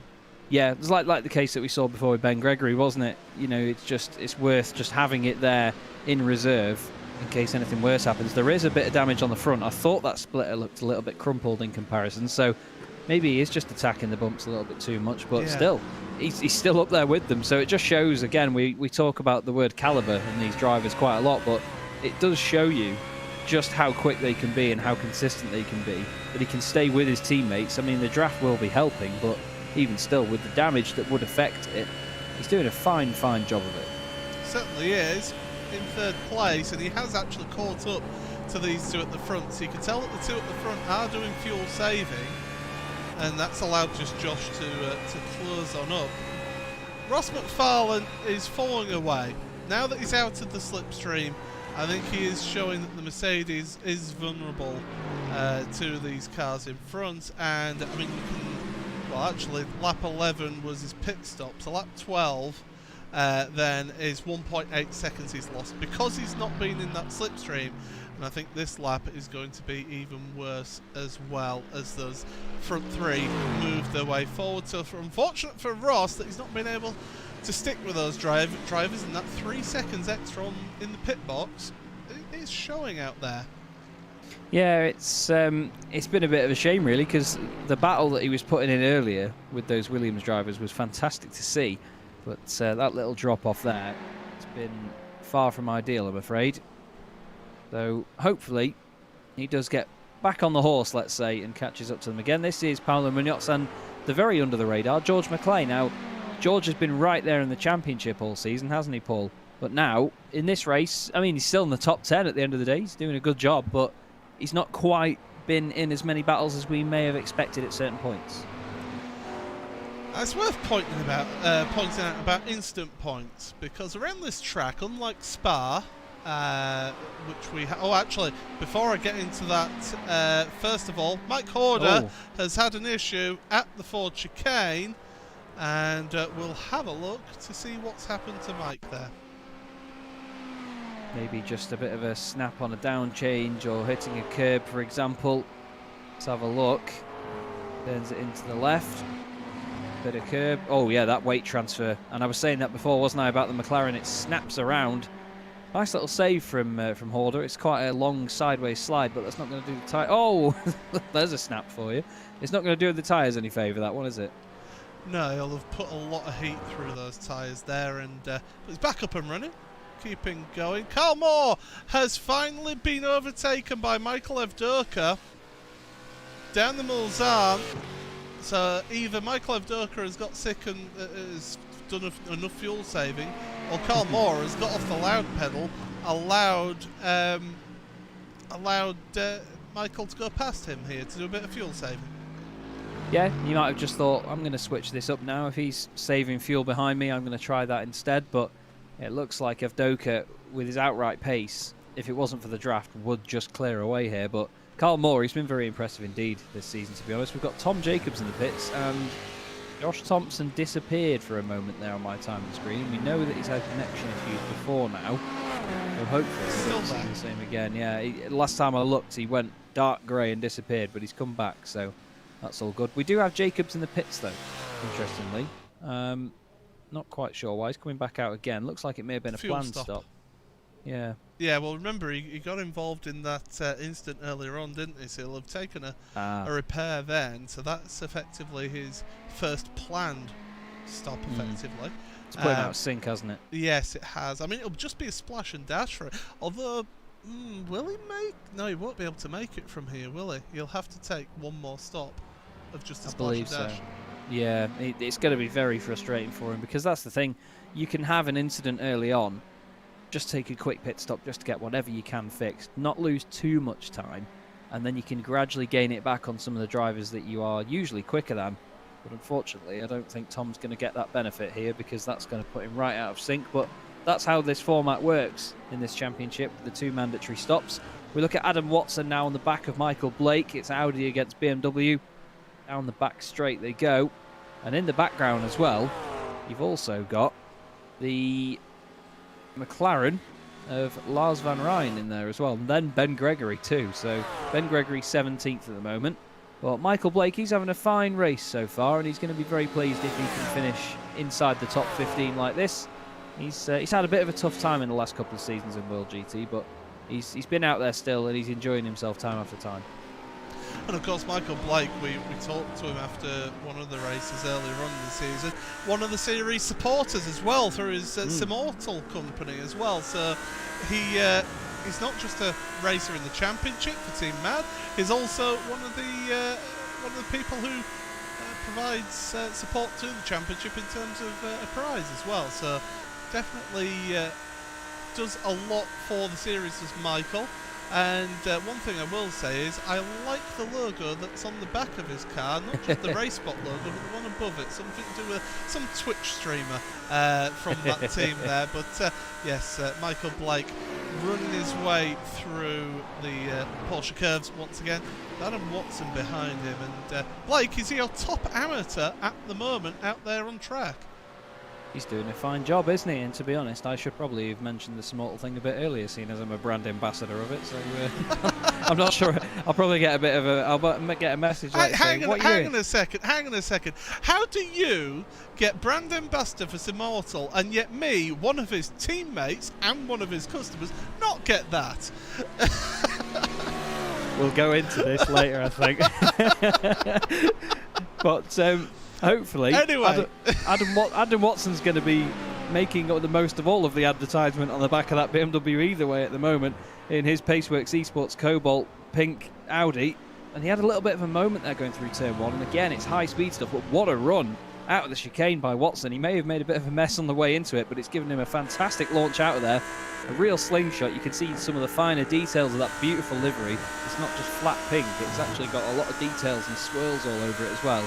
Looks great, but at the moment he's just trying to find a way through in the corners. Now he's going to get a good run down the straight. Ashley Blake Hood's encouraging a fight between the two of us, but that was a really nice run there. But still, look, that Beamer out of the corner, whether it's mid-speed or low speed, it's just got that punch, hasn't it? But the run that Adam Watson got through Tete Rouge then was absolutely fantastic. Michael Blake held a tighter line here, but Watson making the advantage of that down into the first chicane, and that is Watson then up a position up to 14th, the Pro-Am Championship leader, heading on down the Mulsanne Straight, and Michael Blake will be hoping to just hang on to his coattails right now, because I do feel that Adam Watson is the quicker driver between the two of them here. But Blake, if he can hang on to that slipstream, he could try and use him to pull away from Lars van Rijn behind. Yeah, that's it. I mean, we were saying earlier, weren't we, about the different results that this... Oh, that was a nice little trick with the cone there. That was like a water bottle flip. He just got it but straight away back the right way up. But it usually does throw up unexpected results here. You see certain drivers stand out ahead of positions where they normally would be. And using the quicker drivers that are coming through the field to your advantage is a really clever thing to do here, and it's the perfect track to do it as well. You just use that slipstream to help you just get dragged along further up the pack. You'll see this improvement, and it's all about the mindset. You know, some of the drivers have the right mindset going into these things, where they will think about that. Other drivers just go flat out and don't think about anything else, and that's what makes the difference in the results around this sort of circuit, and especially in this sort of format as well. We're not doing the sprint races here, we're doing one big endurance race, so there's no chance. If you mess anything up, you can't just wait for a reverse grid and then get a good result after that. You've only got one shot here, and you can easily pick apart the drivers that are going about this the right way, and the others not necessarily going about it the wrong way, but the ones with that different mindset of just go, go, go. You know what I mean? Yeah, absolutely. It's a completely different, as you say, mindset approach to this race that you have to take, and you've got to think that long game, whereas in a sprint race you're very much reactionary to what's happening around you, of, I must get past these drivers as quickly as possible, whereas in this you've got the time, think strategy and think, right, well, I'm a little bit quicker than the car in front, but not too much, so I'll just hang behind, do some fuel saving, get the jump in the pit stops, and then be able to pull away and set sights on the next target as Watson and Blake go through the Porsche curves.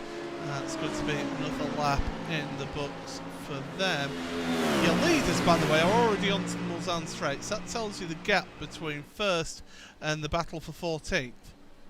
Yeah, as I was saying in qualifying, with this being a longer lap as well, there's more time for the talent difference. Oh, that's well, there's no advertisement on the front of that anymore from Mark Woodhouse, I'm afraid. That's a very bare bones McLaren MP4 12C GT3. And well, it's the Porsche curves again, and I said it before, didn't I, Paul? This McLaren, it kills you around there. Yes, the Porsche curves. Apologies. Hits the grass on the inside. Oh, dearie me. Oh my goodness, there's very little that Mark Woodhouse could do about that one. And in fact, we're going to get an onboard shot of that one then. Give you that onboard view. I was just going to say, the thing is as well, even if he saved that and snapped it to the right, it would still end up in a wall one way or another. It's if you go around there, you're gone. So, and that's what it's like to be in a tumble dryer right there as you spin around. Glamorous tumble dryer, I must say. He's back on pit road now. He had that fast repair available, so he's there. Ben Hackerson, by the way, on pit road again, and I think he might be calling it a day. In fact, he has. He's taken the tour to the pits and then actually left the server. So he is done for today. The 3 Williams cars still together out there on track. I think if I'm Josh Thompson out of all this, when it comes to that final pit stop, I'm taking the fast repair and really going for it in that final third of the race. As we're past an hour, by the way, in this race. That's flown. Honestly, that's absolutely flown by. But interesting to see there Sarthe and Thompson both dipping out of the slipstream down the straight, maybe thinking about temperatures in the cars, but if they're spending a lot of the race behind other cars and staying in their slipstream, then maybe temperature something to think about. You saw the jump over the initial hit on the curb there for Moreno Sarthe. You see a lot of cars spin there every time you go on the sim around Circuit de la Sarthe, because as soon as you hit that, it just brings the rear wheels off the ground. Here's Ben Gregory now on the back of Lars van Rijn. Lars jumped him in the pits. Now Ben's getting that position back on circuit. But this is the point now for Ben where we were saying before his progress up the field is going to slow down a little bit. And this is a prime example of it. He's gained that position back.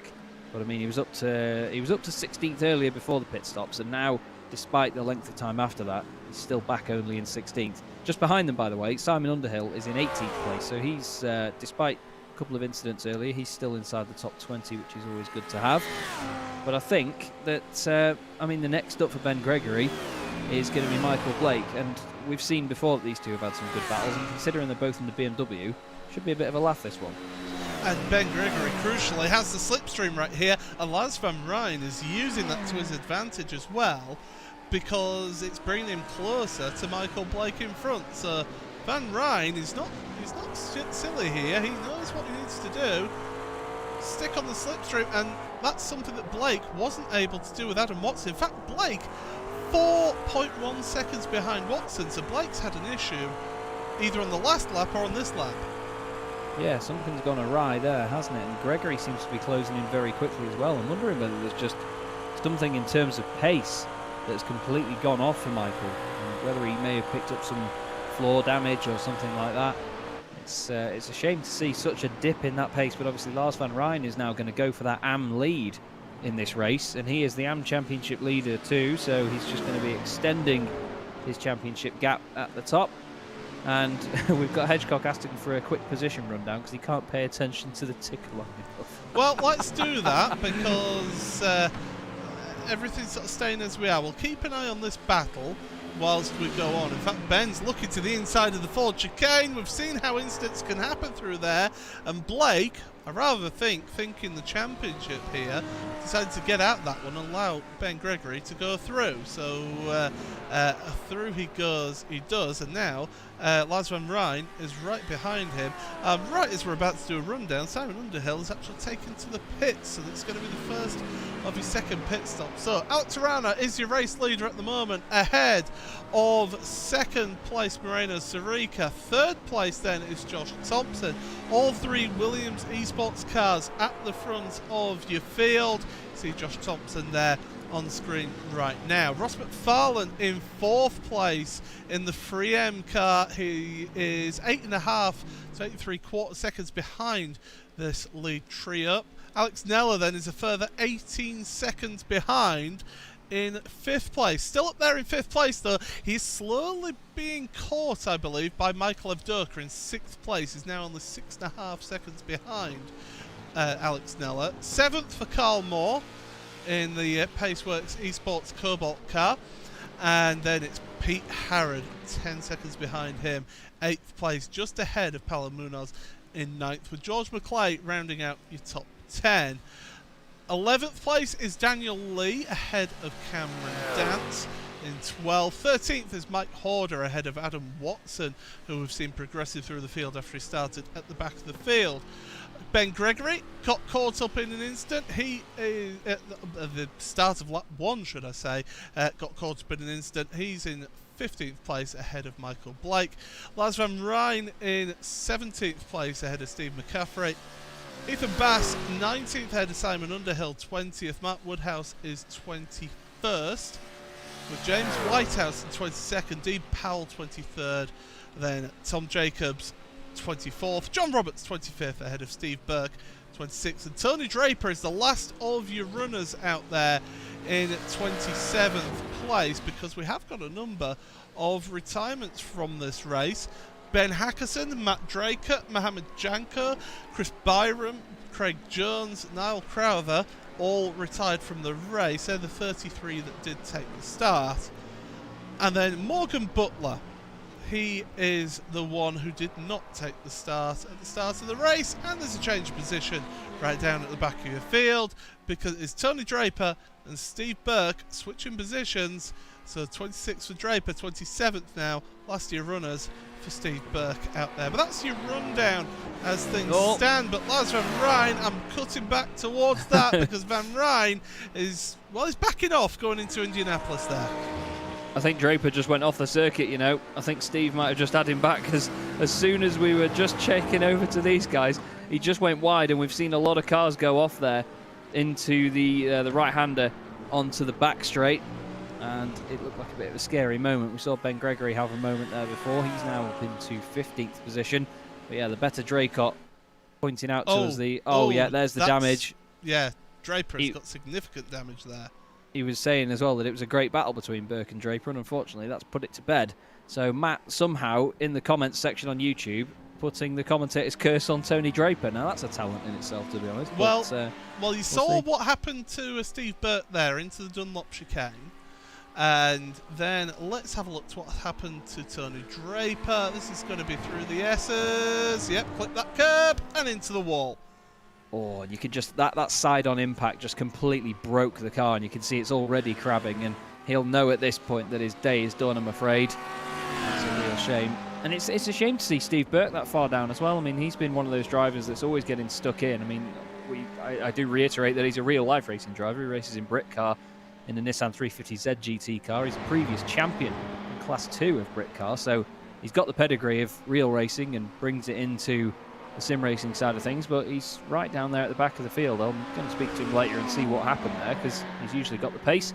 But this is a nice little battle developing inside the top 10, isn't it, Paul? Harrod leading Munoz, and also George McClay, who, again, is just there or thereabouts all the time, getting consistent points.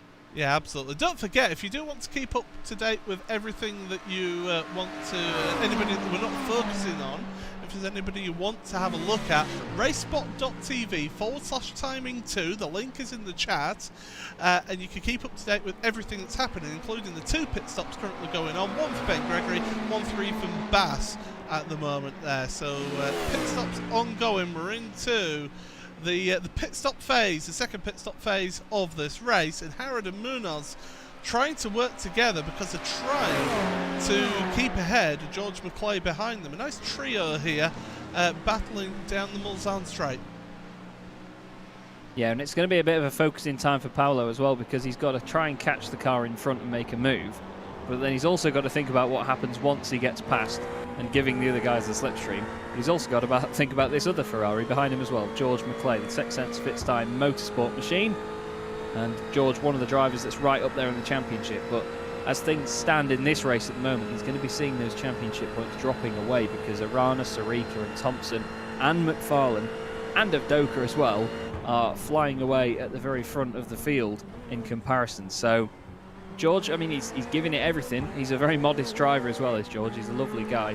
And, you know, when he gets out on track, he can be a very fierce racer. He's one of those prime examples of people that are just completely different behind the wheel to when you speak to them when they're not in the car.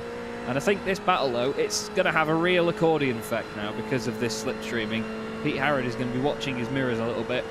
And Paolo, being his stablemate, is probably not going to make it too difficult. We're not going to hinder each other, but they're both going to just have in the back of their minds and in the back of their mirrors as well that Texas car of George McClay. As they head on through Indianapolis into Arnage once again. And then out of there, head towards the Porsche curves. This is your last chance to get any slipstreaming done, but you've got to be brave to make a move into the Porsche curves. And speaking of making moves, Alex Arana is onto pit road. So the man who has pretty much been at the front of your field, at the front of that train, I know it says P3 on his door, that's because of the way the timing line is here. But he's been at the front of that field. Well, now, Sarthe and Thompson, they've sat behind him all this time. Is that fuel saving coming into effect there and really paying off for those two to go maybe an extra lap? Yeah, it's very interesting indeed, because you've got to think now as well, with this outlap, with having no slipstream, compared to the guys having a little bit of it on that in-lap, especially Josh Thompson. Obviously, Sarthe's not got any. McFarlane's not close enough to get any either. So there's going to be a real imbalance of who's got the advantage here. And I think Josh Thompson's going to be the driver in the box seat, because he's going to be saving fuel and gaining time because of the fact that Sarthe's towing him along at this point. So look out for Thompson potentially in with a shout of this. Obviously, him and Moreno are going to pit at the same time, potentially only gain a couple of tenths of a second on each other, but there is Arana. McClay also came into the pit lane on that lap, actually, Paul, because the two cars that have just gone past Arana, Munoz and Harrod, obviously they were battling with him just a moment ago. So a few interesting little strategies coming out here. Maybe just the guys wanting clear air, but again, the word imbalance comes into my head, because surely you don't want clear air around here. You want someone to get slipstream from. Yeah, you need a draft partner. It's almost like being on, say, one of the super speedways in America in NASCAR. You want a draft partner. You want to be able to work together and keep up with the others, or even being able to attack as well. And right now, Marina Sarthe and Josh Thompson have potentially left Alex Arana out to dry there, because he's not close enough at the moment to get a slipstream off of Harrod or Munoz. So he really is doing it tough here. He's on his own, and we can actually look at the track map. You can see that the two leaders are just going into Mulsanne corner right now, whereas Arana is just out of the first chicane. So we'll keep an eye on that once we head towards their pit stops to see how they get on down towards pit road, and see how Arana comes out of that one. Adam Hedgecock's just given me my favourite analogy for that ever. You can't win strictly by dancing on your own. I like that. I really do like that. But yeah, that gap, it's an interesting one. And I mean, Thompson's not all over the back of Sarthe. He's just sort of... Sarthe's got a slight bit of front damage. He has, yeah, that front left. And even I think it's symmetrical. Right. Yeah. I think there's a bit on both sides, you know. Again, I think maybe curbs, bumps, I don't know. And they've got lap traffic ahead of them. Now, that lap traffic in this series, unlike official iRacing series, lap traffic is asked to aid the leaders through and past there. So that's exactly what Steve Burt did to them and allowed them past. But so that didn't really affect them. But yeah, just that little bit of damage symmetrically on the front of Sarthe's car. Josh Thompson as well, we mentioned previously. Front and rear damage to his car, and he's still pedaling that car and doing a good job there in second. Now, will these two head on to pit road with half an hour remaining of this race here, Chaz? I reckon so. If not, at least one of them will. They just need to keep working together on it. Let's have a look then. Sarthe in, yeah, Thompson in as well. So we'll have to just keep an eye on where these guys come out. And the pit entry as well. We haven't really touched on this yet, but the pit entry, very important here at Circuit de la Sarthe, because there's a lot of it, and you've got your own little chicane in there. It's just like having an extra part of the racetrack that you don't normally go through. And the fact that not many people practice it, as in the background, you saw McFarlane's gone around for another lap. So he's going to be absolutely on it now for this one. Obviously, he's been in clean air on his own, so he's not had any slipstream for quite a while here. So it's no different for him this time round. Whereas Arana, with that slipstream, maybe braking a little bit earlier or a little bit later and just trying to push the boundaries with not having that slipstream. It's a completely different ball game sometimes, isn't it? Well, Arana's just out of Corvette right now, heading towards the Ford chicane. whereas these two are on pit road. We'll see how they get on.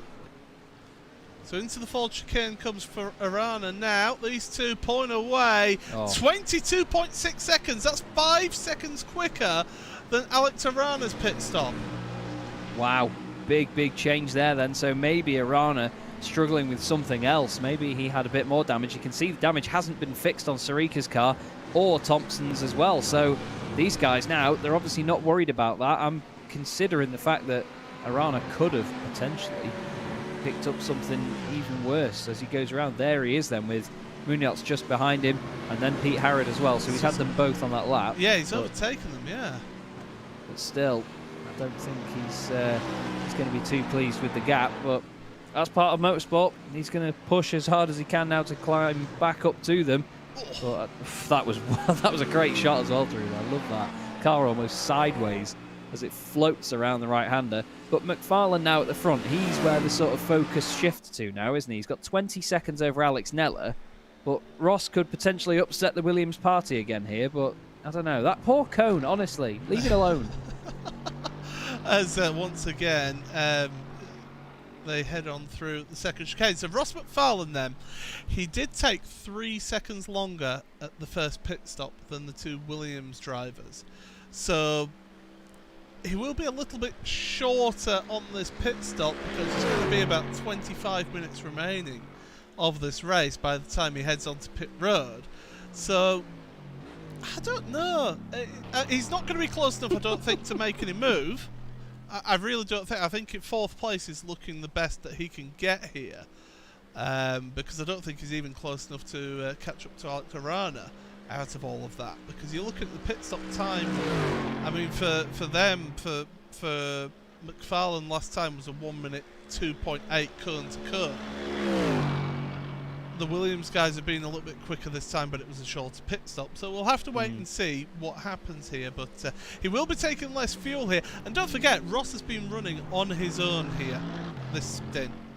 So that just shows that he's been doing a really good job of managing his fuel flow. Yeah, definitely. And I remember from when the Mercedes first came to iRacing in a lot of endurance races, it was very good on its fuel while also being one of the quickest cars. It was the true all-rounder was the Mercedes, and you touched on it earlier, Paul, that it can really monster the curbs as well. And I think that's where Ross has got it dialed in. He works very hard on the setups that he puts underneath him in that car. And this is now Thompson and Sarika, and I'm wondering whether we've got a situation similar to what we saw at Sebring, where these guys now, they've got the final stop out of the way, and it's time to have a fight and see what you can do. You can just see that big bump on that curb on the way to Arnage. I hate Arnage, I cannot ever get it right. But these guys are obviously doing a much better job than I would, as you'd expect. There's Arana in the background then. That's the visual gap between these cars. Definitely no slipstream for him. But you've got to think if these two start fighting, they may open that up to Alex. What do you reckon? Well, that's it. If they start fighting, they potentially slow each other down, and that allows Alex Arana to gain on them potentially and to catch up. As McFarlane onto pit road then, he's making his pit stop as these two are coming through the Porsche curves. So there's Ross McFarlane, race leader, as he came across the timing line there. It changes over to number 1 in his windscreen. So count him up as a lap led. You know, I was going to mention earlier on, incident points. Those do take effect as Tony Draper is just picking up a few more for spinning, and that's down at Tete Rouge. So Tony Draper's not having a good day at all. Amazingly, he's got that car fixed enough to be able to carry on. It was 7.5 minutes on the pit stall, but through it goes. But there's McFarlane, there's Neller on pit road now. Where are they? Sarika and Thompson have gone through. Alex Arana just going past the front of the shot there. So Ross McFarlane does come out behind Arana. 23.8 second pit stop, so he was quicker this time than Arana, but not of Sarika and Thompson. Sarika and Thompson done a fantastic job of fuel saving. Yeah, they really have, and it's those little strategy changes that make all the difference around here, and the two of them can be very, very pleased with that. I'd be interested to see if we do get a fight on what they know will be the final lap of the race. I'm hoping so. Gloves off once again, but obviously Josh will respect the fact that Sarika is leading the championship and probably is a little bit more in need of the points still, Josh, I mean, last week he was one position off being the first driver to take a clean sweep in a World GT Championship sprint race meeting, taking pole position, winning race 1, and he won race 3, didn't he? Finished second in race 2. So Josh has proven himself time and time again. That was very wide from Sarthe there. Thompson going with him as well. You've got to think they may be getting slowdowns if they're not too careful there. But the thing is, Paul, with these World Championship drivers, they push the limits so much, don't they, when they're practicing? They know exactly where you're going to get a slowdown and when you're not. Yeah, exactly. You know it to a T. Thompson right up to a T. to the rear of that car. He is lifting and coasting, is Josh, as another cone bites the dust. But yeah, Josh is pushing hard, and he's keeping that slipstream, but he's lifting and coasting on occasion down the Mulsanne straight. So he's looking after his car, because the thing is, this BMW, it hits the limit. It hits its limiter, its natural limiter of the gearbox, and it just sits there at full RPM, which cannot be good for the gearbox or for the engine, for that matter. Yeah, very true. It does take its toll, obviously, and I mean, I don't know how many people have experienced it that are watching at the moment, but I mean, in the Daytona 24 Hours on iRacing, and I didn't even know that it simulated engine wear and tear over a long period. If we were revving the absolute knackers off the BMW Z4 around there, especially on the banking for every change-up with how long you're on the throttle, the engine just eventually fails. So many people are saying you need to change up when it goes to, say, like 1 red light on the dashboard or 2 yellow lights and just save the revs. But obviously when you're on the limiter, there's not really any choice. You know that the other cars that are chasing you down are going to be flat out and going quicker than you as well. So you've not really got a choice other than to just cane it. And I think that might be a contributing factor to why Thompson and Sarthe would be diving out of the slipstream earlier.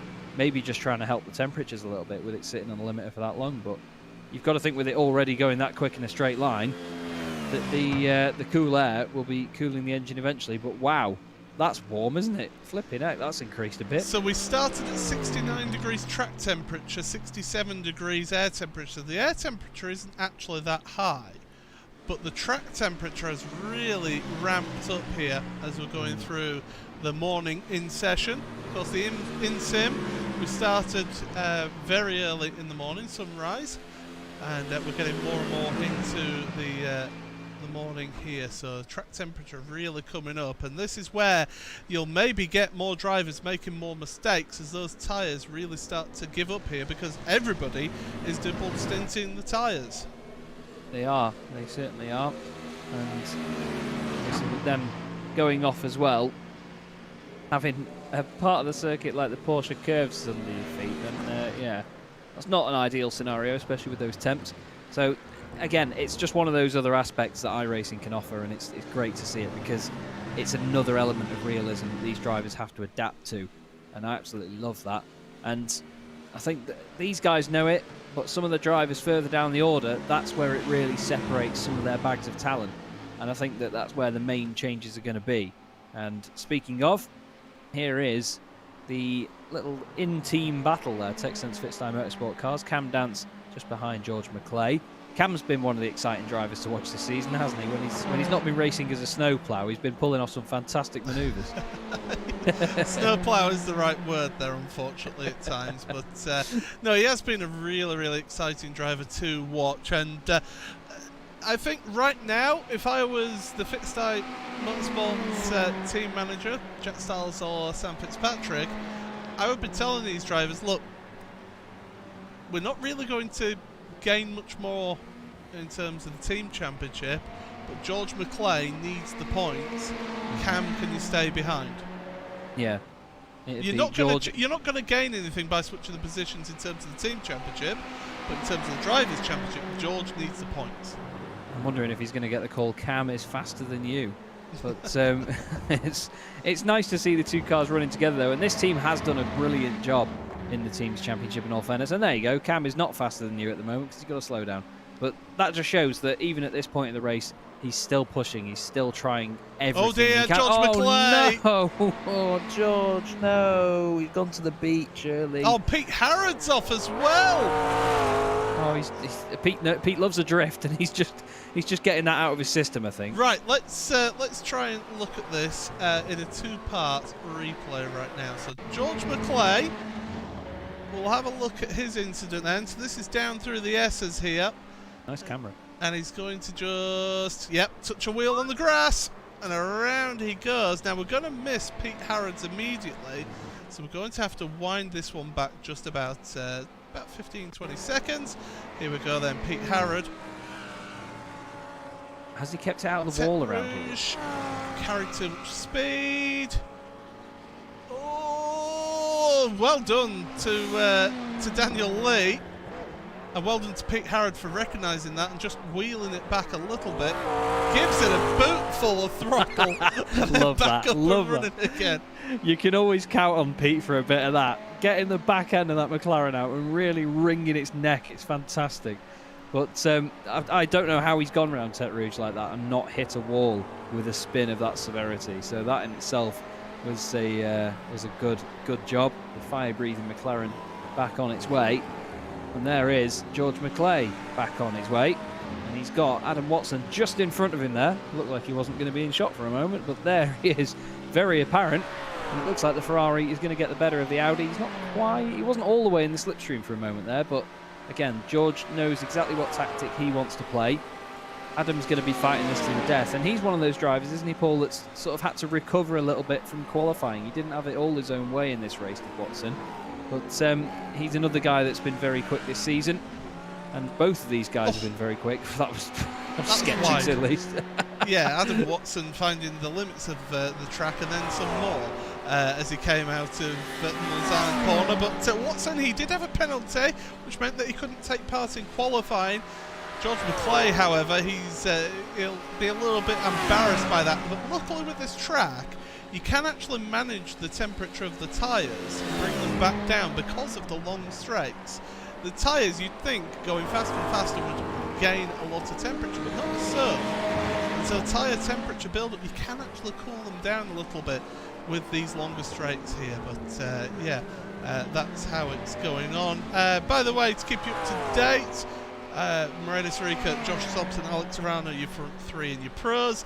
Pro-Am is Alex Neller ahead of Daniel Lee. Alex Neller is 5th, Daniel Lee is now 9th.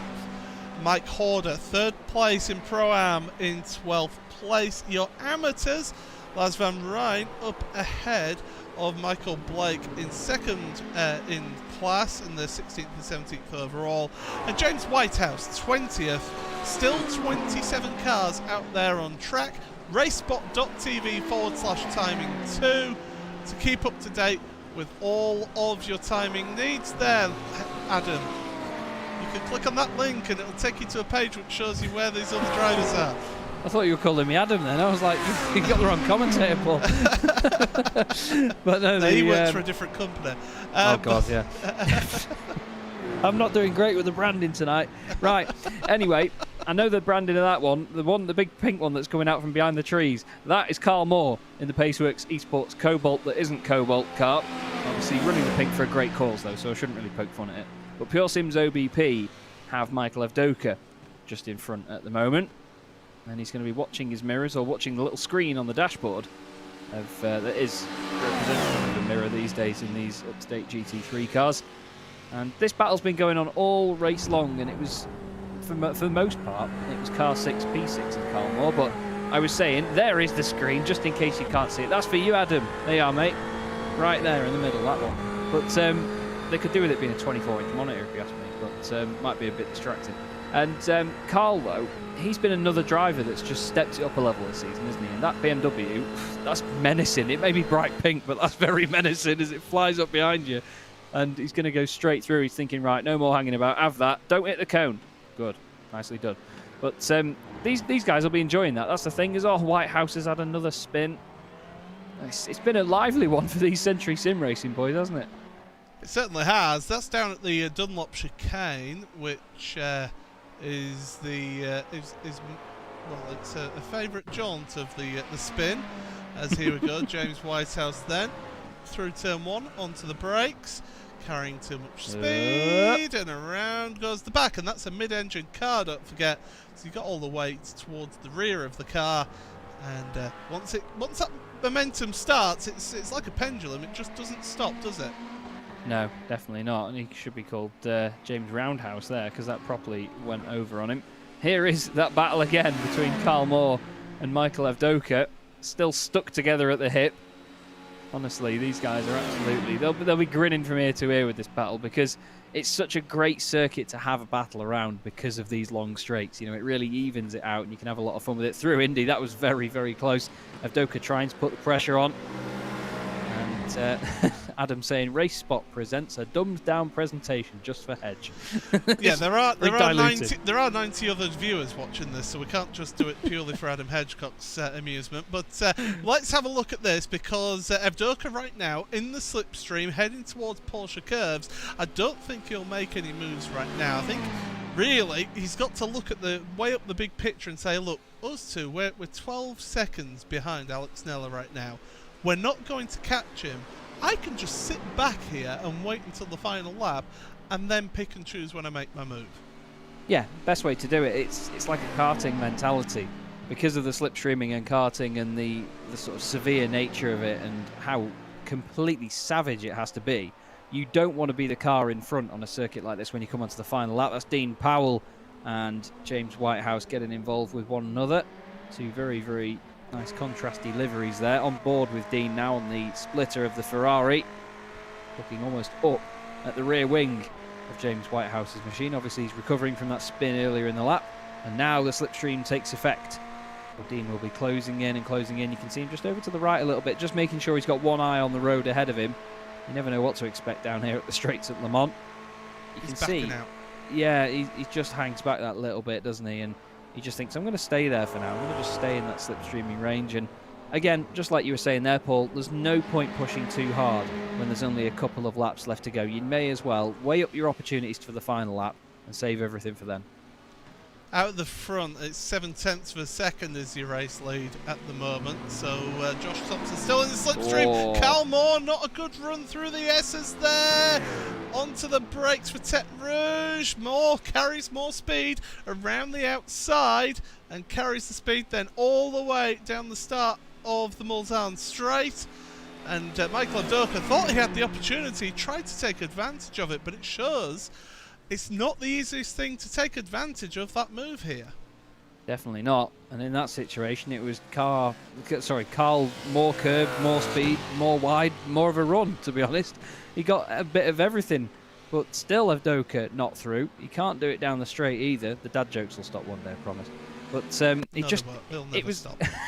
it was a nice attempt though. Good to have a look back at it as well, because you'll see Carl just has that tiny wiggle that just upsets the car, and then Avdoka straight to the right hand side of him. Great opportunism, but he just gets out of it. He thinks, I'm not going for that.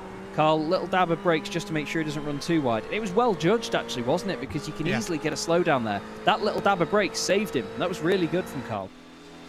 Yeah, it certainly was. As you mentioned, it's basically the track limits are the edge of that curb there at Tete Rouge. So you can't go all four wheels over the edge of that. But look at the run that Avdoka got out of the second chicane. But again, the acceleration that BMW has out of the slower corners just seems to be the advantage that they have here in this field. So really, Carl trying to wring the most out of that BMW M4. Z4. It's because of you mentioning the M4 earlier on, as they're heading down towards the Indianapolis now, out of Mulsanne corner. So again, initially gets that run out of the corner, does Carl, on the acceleration. But now this is where Michael Avdoka will then pick up that speed in the Ferrari and start gaining on the car in front. But he won't make a move into Indianapolis. He'll just make sure that he's close enough to put the pressure on and keep the pressure on here. It's a real test of skill to be able to keep somebody behind you so close lap after lap, especially around this track. And especially with that bottle in it as well. That's the thing. I mean, we know that as much as a send down the inside certainly sends the message, it's just as powerful staying behind them and just filling their mirrors lap after lap. It does absolute wonders for it. And obviously, like you say, the punch out of the corner from that BMW, it's like having a housing estate of downforce on the back of that thing. That massive rear wing really does help push it into the ground through the fast stuff. But it's got such a wide track on that car, and even though it's a short wheelbase as well, it rotates really well. It's just a perfect setup. I mean, BMW really nailed that car first time round. Obviously, it is a bit outdated now, but the balance of performance, keeping it competitive here, and I mean, not just that, but Carl Moore's raw skill as well. Just the fact he's improved to the point where he can fight Michael Avdoka hammer and tongue like this around here is great. And don't forget, ahead of these guys, the venerable Ford, as you've been calling it, Paul, Alex Neller, still up there in 5th place. He's not really been in many battles, so we've not seen too much of him today, because this one's been a great one to watch. They've just been going at it. But again, Neller really upholding the honour of that Ford, isn't he? Certainly is. You can see the dirt speckles on the car, the dirt spatter on there from following a car so closely. And the white paint is not looking very white at the moment for that Pure Sims OBP car as they head on through the Dunlop chicane once again. Race leaders, they are, where are they? On track. They're down the Mulsanne straight, down after the first chicane. So they are, it's going to be tight as to whether we get 2 more laps on it. I think we'll get 2, maybe, because even if it was another full lap from now, we'd still have 3.5 minutes left. So I reckon we'll definitely get 2 now. Yeah, 2 more laps then, after this current one that we're currently on. So this is where Josh Thompson now really needs to start thinking, where am I going to make that move? Because Marina Sarthe is a tough nut to crack. Oh yeah, and there's a reason he's leading the championship. You know, he's feisty when he needs to be. He's got his head screwed on properly with a lot of these approaches to these races. So's Josh at the end of the day, but Josh obviously has been plagued with his connection issues and technical issues, and that's really what's sort of thrown him out of the championship fight. And it's a real shame because, I mean, at Barcelona Catalunya last week, he just proved really strongly why he should be in with a title fight, but unfortunately not. But Sarthe, like you say, mate, he knows where to defend, how to do it, and also the right time. If he doesn't need to defend somewhere, he won't fight it. He'll just let you go past and he'll let you do your own thing, but he'll just get you back again. And even if it's someone as quick as Josh Thompson, you know, even though these guys are teammates, they'll be speaking to each other. They'll make this as easy as they can for one another while also wanting to fight. So we've got a great contrast here in these final couple of laps. And just like at Sebring, as Sarthe has a bit of a wobble, I can't wait to see how this turns out. Well, I mean, don't forget the contact that's happened between these two in the past as well. Oh, no. You know, so there is a little bit of history there between these two. And as we've been told previously, there are no team orders here. It's all about who does the best job on track. And right now, Sarthe and Thompson certainly doing that. So head on into the Porsche curves once again. Through the left, up over the curb, get it as close to that safer barrier as you possibly dare. Through the left and then the right. Slow it down a bit more for this right-hander. It tightens up. Lift of the power through the left here on the exit. Now into karting, or it's sometimes called Corvette curves. And then down towards the Ford chicane at the end of the lap here. So Thompson has got about 2 laps here to be able to get the job done. Get a better run through the Ford chicane there from Josh. But the thing is, we've seen time and again in other series that making a move into that Ford chicane doesn't really work. No, it's one of those corners that if you do go down the inside and compromise your line on the way in, it also compromises your run on the exit. I think Sarthe just took a little bit too much curb there, and before you know it, he bounces wide, and just the run from Josh was fantastic on the exit. And Ash Blake Hood saying it smells like Istanbul 2010, and yeah, probably one of the most controversial bits of team contact we've ever seen. Ben Gregory has moved ahead of George McClay on this lap, and that again proves just how quick Ben Gregory's been. McClay doesn't seem to have, there's a little bit of crumple effect going on the right rear of that Ferrari. Yeah, there is just slightly. Very minimal, isn't it? Of course, he had his moment down at the S's after the Dunlop bridge just about 2 or 3 laps ago. So dropping down. And the thing is, he hasn't really recovered from that, has he? No, he's fallen dropped back. and stayed. Yeah, he's as soon as he's gone down the early, he hasn't come back from it. He's not bounced back. I mean, the driver in front of him just so happens to be the one that has bounced back the best from any sort of incident in this race. Ben Gregory still on that charge now, inside the top 15. He's up to 14th position. Mike Horder is his next target, but there's 7 and a bit seconds between the two of them, so we'll have to see what sort of blinder he can pull out over these last few laps.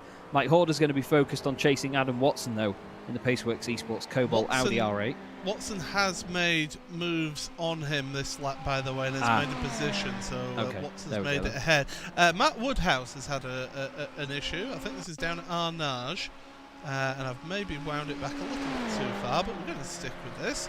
And I'm sure Dave Crozier won't be happy to see that he's having issues, but we'll like to see the branding out there on the screen. So team boss, that is Dave Crozier of Team Mad. But heading into Indianapolis right now, I think this is an issue at Arnage with the McLaren. So through the left at Indianapolis into Arnage. Is he going to hit that bump on the curb on the left-hand side? Yes, he is. There's the bump, and there's the rear end around. A lovely shot there of the McLaren as well, actually. And Ash Blake Hood before was saying that any publicity is good publicity. And fortunately for Mark, he doesn't hit anything, and he's proven me right that bump can really unsettle the cars. He's on pit road. Oh, maybe a splash and dash after his incident before. Please don't say we've lost Josh Thompson. Oh no, he's gone grey on the timing screen. Oh, please don't say we've lost him. Oh, he's dropped behind Arana. I have a funny feeling we're about to say goodbye to Josh Thompson from this race. Again, man. I mentioned it before, didn't I? I'm just having a look in the sim. His quality has gone down to 35, 39, 33. Yep, he's about to drop from the simulator. That's so gutting. Like, genuinely is. I'm not just saying it just to sort of... I'm obviously slightly biased because, like, I'm good friends with Josh, but it's just the fact that he's put in these great performances all season, and it's never when he's doing badly. Yeah. It's never when he's had a bad race that it's dropped out. He's always either been winning, he's been second, he's been third, and he's just worked so hard for this. And there's 1.5 minutes left of a 1 hour 45-minute race, for God's sake. It's absolutely heartbreaking for him. I know he's going to be fuming, I mean, rightly so, but it's a shame, really is. And I mean, Ross McFarlane will be happy. It gives him a podium, but yeah. He won't. Ross is one of those drivers where he won't have wanted to have gained a podium that way. Oh yeah, for sure. No, definitely, you're right there. And a lot of the drivers behind would have been the same as well. I mean, they'll be gutted for Josh because he's a real character, and I mean, we all know of Josh in iRacing, don't we? And for whatever reason, but he's a top character. Yeah, it's official. He is dropped out of the session. So it's annoying on my part. I'm annoyed it's stopped us having a grandstand finish between those two for the lead. So it means that Moreno Tarica has now got an 11-second lead as he goes on to the final lap of the race here. That has put a little bit of a dampener on the end here. Ethan Bass and Dean Powell, though, they're battling away for 21st and 22nd. You're taking personal offence at that there, Chaz. I might have to go do some screenshots of it standing up later and just show them what it looks like when it's in its normal position. I think the marshal was looking out for it there, thinking, I'm going to put that flipping cone back in place again. Honestly, they may as well just take it off the circuit. But no, we've got a good battle going on either way here with Ethan Bass and Dean Powell. Ethan's been another one where he's been on a bit of a recovery drive from the very get-go after that incident early on, and he's not quite recovered from it. This is still going on. Honestly, I'm going to buy a hat and look at wedding venues soon, because of Doka and Carl Moore, they have been stuck together throughout this race, and it's great. It really is, because I know, and I said it before, these guys will have a massive grin on their face doing this, because when you can have a consistent battle and just enjoy yourselves out there and just go for some proper racing in a great car like any of the GT3 cars here on iRacing, and also at Circuit de la Sarthe as well, it's just brilliant. It really is. And in an endurance format as well, how these cars are meant to be driven for that amount of time, it's just a perfect formula. And if you can have a good race out of it, I know that the enjoyment level of it will be massive. But still, we're on to the final lap now, Paul. An hour and 45 minutes has flown by once again. And here comes Evdoka back towards us with Carl Moore still in tow. Yeah, he certainly is. Cal Moore was a little bit slidey through the S's there after the Dunlop bridge, so really lost a little bit of time there. But he's getting back and up and running in the slipstream in the tour.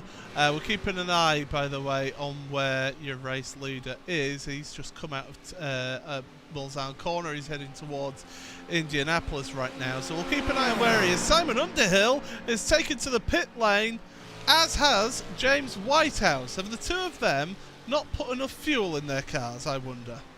Yeah, potentially. I mean, we know that because of certain incidents they may have been out of sync.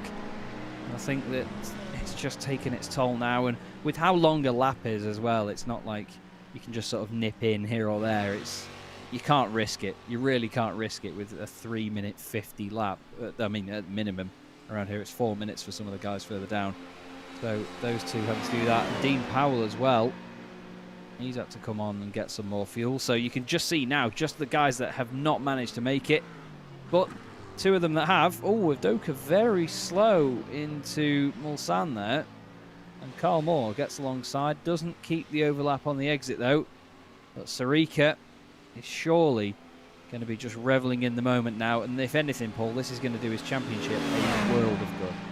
Certainly is, as these two, we're going to keep an eye on these two just for the time being, because Sarthe is heading towards the middle of the Porsche curves, and yeah, these two, they're settling as they are. So we're going to look forward then. Marina Sarthe, it's been an up and down race, and heartbreak at the end. One of his teammates is slowing down to allow Alex Arana to catch up so they can get a photo finish here. Really taking it to the end now. But through the final chicane, the crowd, the virtual crowd, well, they're on their feet already as the Williams pair of Marina Sarthe and Alex Arana across the line to take the win here in this race. What a performance by Williams Esports. They were fantastic. Ross McFarlane in third place in the end. Still, this battle going on between Carl Moore and Michael Avdoka through the Porsche curves. How will this one finish between the two of them? There's not really the opportunity for Avdoka to make the move here. I can hear Alex Neller's Ford just pulling away from the Ford chicane in fourth place, by the way. Oh, the gap was open there. Avdoka nearly filled it, but it's going to be Carl Moore ahead of Michael Avdoka then across the line. That got a bit close at the end there. He had to go for it. The audacity of it from Avdoka, I absolutely love that. You know, he has to show his nose, try to put a bit of pressure on. And here is, coming around the Porsche curves, Ben Gregory. And to be fair, Paul, I mean, we don't usually do a sort of driver of the race or anything, but Ben has to be one of the stars of the show for me. It's been a very well-controlled recovery through the field, and it's going to be looking like, although that's going to be a slowdown every day of the week, it's going to be car 113 in position 1-3, which is going to be quite fitting. We had Carl Moore, unfortunately, finish 5th, although he'd be happy with that, but it wasn't car 6 P6, which would have helped my OCD. But yeah, Ben Gregory, amazing job in this race, to be fair, and after that first incident, I'll apologise to him on behalf of my brother, but he'll be pleased to grab that. Great drive, Ben. Nicely done, mate. Nicely done. Yeah, you must have read my mind, because I do think that has been a brilliant performance from Ben Gregory to get that position. Lars van Rijn across the line to take the AM win here. So he takes that. By the way, Alex Neller in the Ford, I mentioned him. He was the winner in Pro-Am here. So well done to Alex on that result there. But yeah, Lars van Rijn just finishing ahead of Michael Blake then in 15th and 16th place respectively between the two of them. Coming towards the line now, Steve McCaffrey. He'll be disappointed with that result, I think. Well, yeah. Steve. He was up there, top 10 for the start of the race, and he just... That slowdown penalty that he picked up, he never recovered from it at all. No, he just sort of disappeared into the pack, didn't he? And then he had a couple of fights and it just didn't give him the chance to go forward. And of course, don't forget Lars van Rijn, as we see Ethan Bass coming around the final corner in the Renvale Fittstein Motorsport Audi. Lars van Rijn Moreno, Sarthe, and, well, at this point, I really don't know who's going to be leading Pro-Am because it's so close. Matt Woodhouse. He's out of fuel. Someone give him a push. Someone give him a shove Well, down there. somebody is catching up to him. I think it's Dean Powell. Oh, be a gentleman, Dean. Be a gentleman. Go on. Oh, Dean. Oh, Dean. Dean's concerned about the position. He wants that extra position. Here comes Tom Jacobs as well, as Marcus taking to the shortcut across the chicane. He's got to be careful. There you go. And so Tom Jacobs going to gain another position there. John Roberts won't catch up to Matt. Now, Matt's got to be careful here. He's got to serve that slow down penalty, which he should do. But he can't slow it down on the brakes, or else he'll end up not getting going again. And he did stop for a splash and dash. And here comes John Roberts, just across the line behind them. My goodness, that was close between the two of them. But whoever thought that a car running out of fuel would have been that exciting? I love it. Absolutely love it. Well, that is the end of the race here, so we can finally bring you the results up on screen. And it is Moreno Sarthe who does take the win here ahead of his teammate Alex Arana. That gap wasn't that close. It was just Sarthe closing up so that they could get the photo finish there across the line. Ross McFarlane then for third place in the end for 3M Racing, with Alex Neller, the venerable Ford, in fourth place. That's 3 different manufacturers in the top 4 positions. Carl Moore in 5th place, ahead of a host of Ferraris with Michael Abdoka, Paulo Munoz and Daniel Lee. The Drift King, Pete Harrod, and former champion, in 9th place, ahead of Cam Dance in 10th place. Adam Watson then, good race for him. He started at the back of the field, ends up in 11th place, ahead of Mike Horner in 12th, who had a spin for himself in that one. Ben Gregory got caught up in an instant in turn 1, lap 1, and ends up 13th in the end. So great recovery drive from Ben for him into 13th. George McClay, he'll be disappointed with 14th at the end of the day with that one. Had a spin at the S's after the Dunlop Bridge and just did not recover from that. Lars van Rijn, great result for the amateur there for Boosted Simsport, 15th place, ahead of his competitor Michael Blake for Team Mad in 16th. Steve McCaffrey 17th. He'll be disappointed, as I mentioned, about that result. Simon Underhill picking up a position that he's been picking up quite a few times the last few races since he switched over to the Ferrari, in 18th place, ahead of Ethan Bass in 19th. James Whitehouse 20th place, ahead of Dean Powell, who gained a position there at the end. So too did Tom Jacobs, with the spluttering Matt Woodhouse coming across the line in 23rd. John Roberts in 24th place is the last 2 drivers on the lead lap. Steve Burke 1 lap down, and then absolute heartbreak. Just absolute heartbreak right at the end, with a lap and a half to go. Josh Thompson, internet cuts out, and he ends up down in 26th place. Tony Draper, another driver who finished 3 laps down in 27th after being involved in multiple incidents.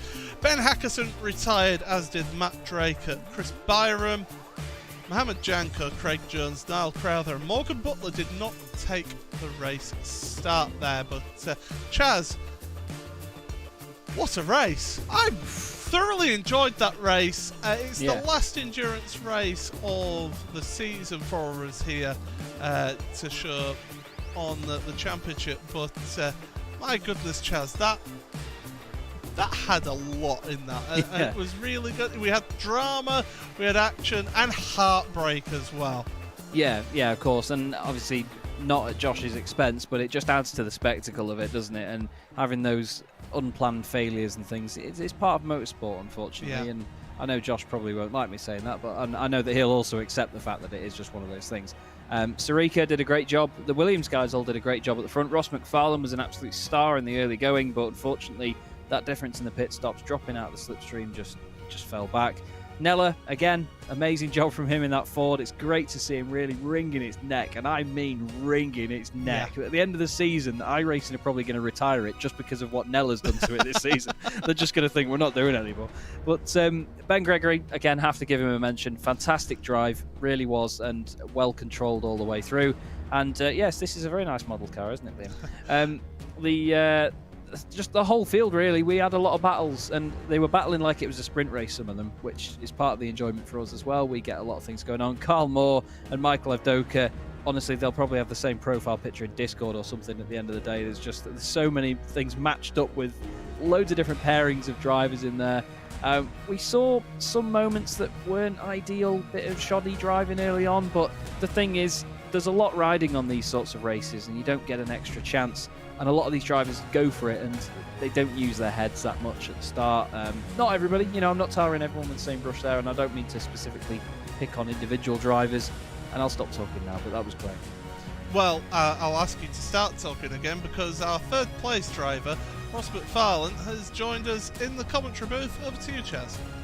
Well, Ross, I've been speaking to you mainly on Minecraft this week, mate, but to speak to you after a race at Le Mans and get a podium, you must be pretty pleased there, buddy. Nah, not really, to be honest. It was that was a dreary race, and I could have written you the exact story of that race half an hour before it happened if you really wanted it. But it's nice to come away with points. I mean, you say I finished third, I finished fourth. Josh just got unlucky, and there's nothing any of us can do about that, so that's unfortunate. But, I mean, early on, you definitely had the pace with the Williams cars. Do you think that was mainly down to the slipstream on the straights, or did you think that it was the outright pace that you've managed to show us that you can get out of that Mercedes? No, just purely in the slipstream. Everyone might remember the Mercedes being strong at Le Mans, but that was a season ago, and the week after that Mercedes dominant week, they patched the car immediately. So the reality is, the only places the Mercedes gained any time were at the end of the run to the first part of Mulsanne, the first chicane, and over the last curb on the last corner. Everywhere else, it was slower. Because the BMW, the fact of that first stint was I was hanging with them, but I was almost flat out.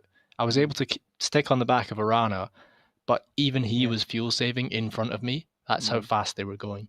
So the power out of the corners, the power down the straight, all the way up until 281 kilometers per hour, is it's unfair. Which you can anyone can assume what they like. The drivers are fantastic. They do the car absolute full justice for all the performance it has, and I think that shows. So yeah, well done to them.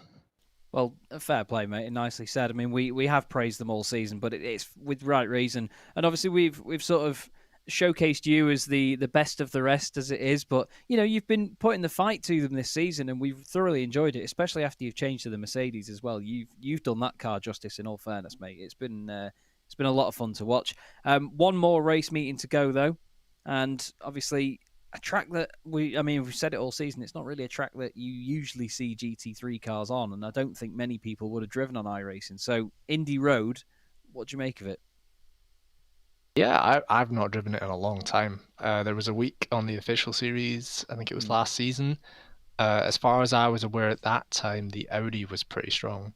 But, the cars have changed since then, and I'd imagine that it's another power track. It's a power track with a few long corners, and I think the Ferrari will be pretty good. Ferrari and Audi pretty good in the first half, and then just cannon down the straight. See you later, BMW.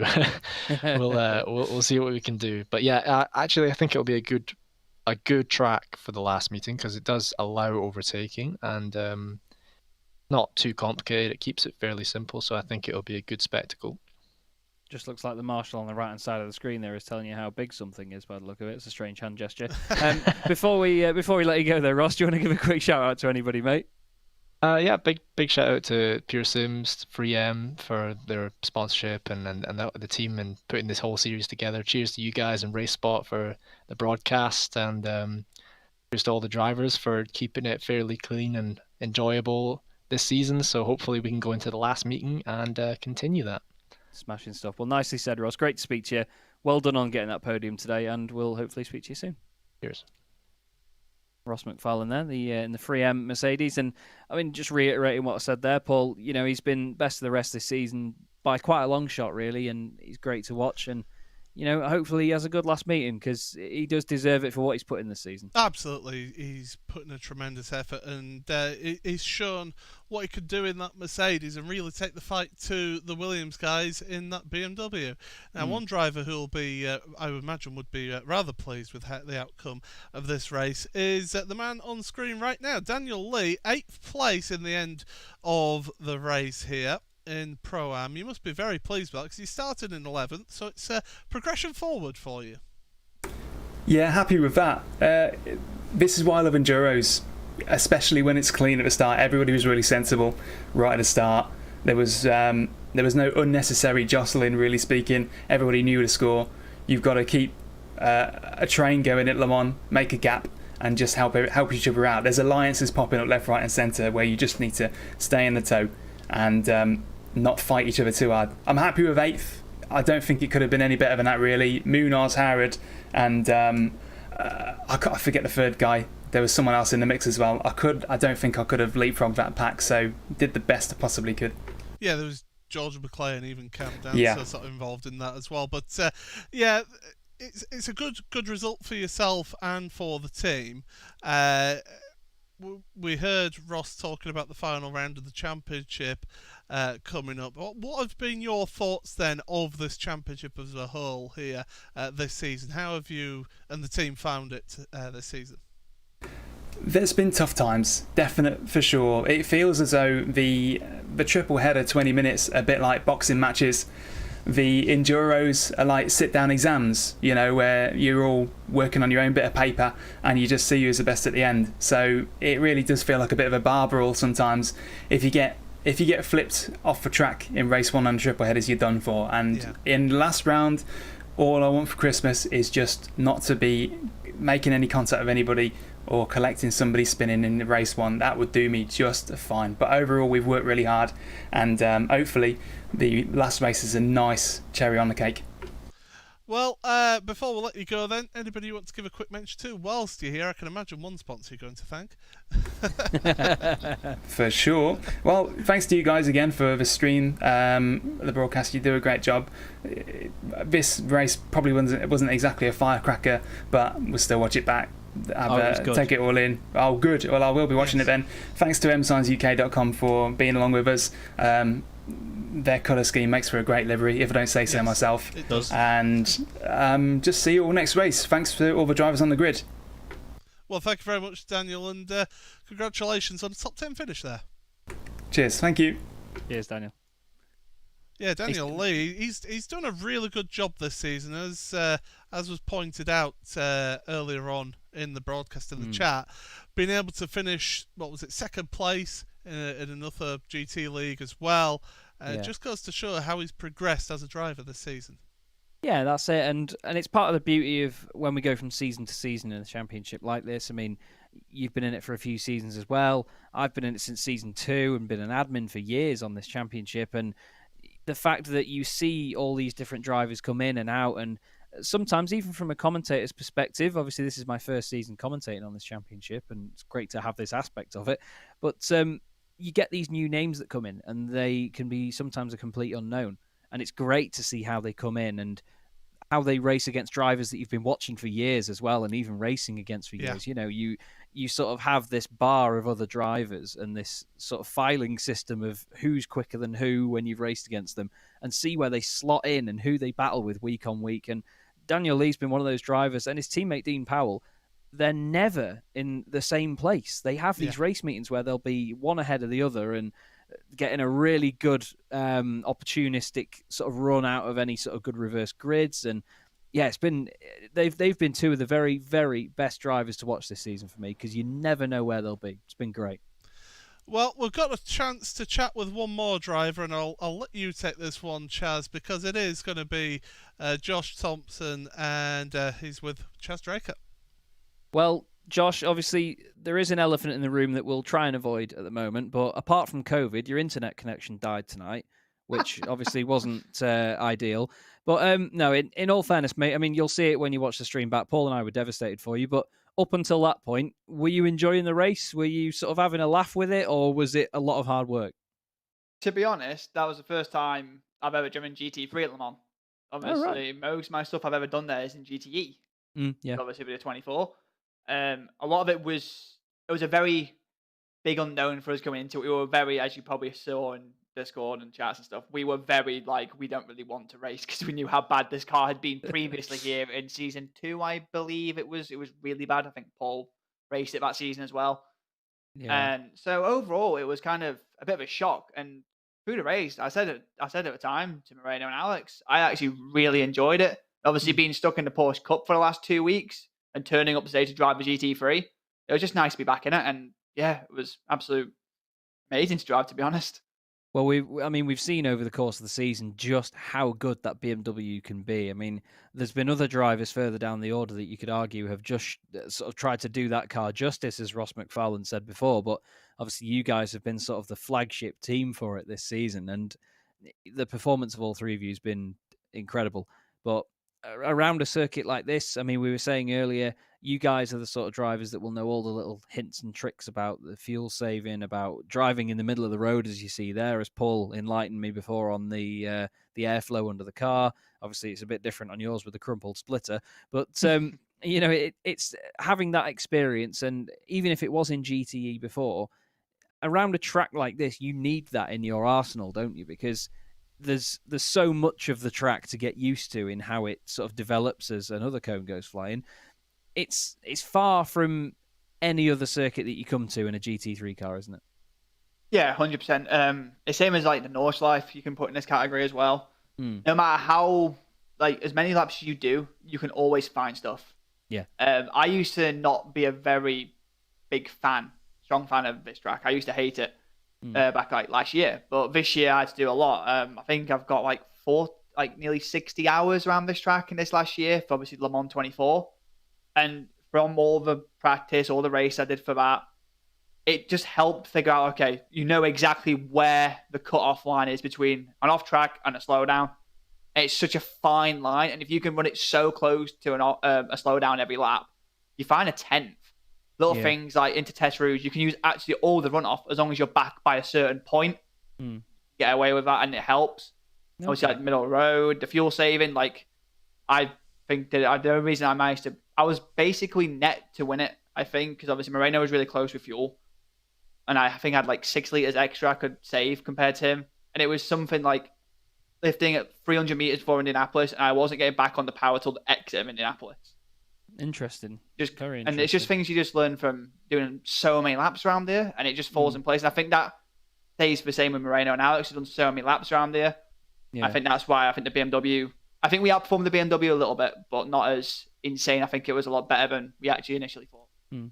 Yeah, well, I mean, either way, we were obviously trying to plan out what was going on in the strategies in our heads as well, so we could at least try and feed it back to the viewers, but that's the thing, we never know. And obviously with Arana dropping back a little bit later on into the race as well, that caught us off guard with his earlier pit stop, and we saw some good battles out there. I mean, having Ross along with you guys as well was, by the look of it, it was a lot of fun early on, to be quite honest with you. But again, it's just a shame to see that disconnection, and I know that obviously you don't need me to tell you that, but until that point though, Josh, obviously it's another good performance. Before we let you go, ahead of the final race meeting of the season, do you want to give anybody a quick shout out? Yeah, so you guys again for the broadcasting machine has been fantastic, and hopefully carries on next season. All the admins, obviously, they've done an amazing job. I know it's been a bit of a weird season, I'd say, with obviously everything what's gone off, but it's still been a great year, and hopefully next season can be even better. Everyone at Williams, obviously Moreno and Alex, I'm kind of hoping we can pull it all home now and just go into the final round with a positive end to the season, and obviously all the sponsors at Williams. Smashing. Well, good to speak to you as always, Josh. Well done on the race up to that point, mate. Again, like we say, pat on the back for the performance. It was great, but hopefully we'll see you next time round at Indy. Yeah, cheers, guys. Cheers. Well, always good to speak to Josh. You know, he's always up for an interview no matter what, isn't he, Paul? It certainly is, and to be fair, it takes a lot to actually come in for an interview, and when you don't have to, and to be able to, after disappointment. And the thing is, that is the word that I would use: disappointment of what happened there for Josh. Really did show, and myself and yourself, we both had the same reaction there with how that ended up for Josh. But looking ahead then, we'll bring up the graphic up on screen. Final round of the championship, Indianapolis Road Course. We've got 3 20-minute sprint races. Chaz, I can see that I can see off screen that you're a bit excited about that. Oh yeah. But final rounds of the championship, it's always an exciting time going into those final 3 races. I mean, what can we look forward to? Uncertainty. I think that's one of the main things. And I mean, I know they're very, very different kettles of fish, but compare this to the finale of, say, a BTCC season. You've got 3 races, reverse grids involved, different elements that shake it up. It's not just 3 straight races or 1 straight race, 2 reverse grids to look forward to, and in honesty, no disrespect to the championship, a point system that we have no way of figuring out on the fly. So we really, Sarthe, as long as Sarthe finishes ahead of everyone, it's pretty much guaranteed. But you never know. This is motorsport, and it's going to be unpredictable. It's more the Pro-Am and the Am Championships which are really going to be tough for us to call, and we are going to be leaning heavily on the admins Matt Bunn to make sure he keeps us up to date with what's happening in terms of points, in terms of the championship. But it's certainly one that I'm looking forward to as well at the end of this one. But I'm afraid that is all that we have got time for here today, and well, what an event it was today. 1 hour 45 minutes. It flew by. It was an amazing race to see out there. But first of all, just quick mentions to say these are the people behind the scenes. So it was myself and Chaz Draker on commentary, with myself doing the camera work as well. Istvan Ballo, TrackCams 22, for providing all of the track cameras. If you want to check them out, then you can get track cameras like we use here week on week. But it was a dramatic day. It was Williams Esports Day at the head of your field. Morena Sarthe getting one step closer towards the championship. From myself, Paul Smith, and everybody here at Racebot TV, it's goodbye.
Sometimes I'd like to be alone in my own mind. I feel at home within these walls. I fear my own absence of association.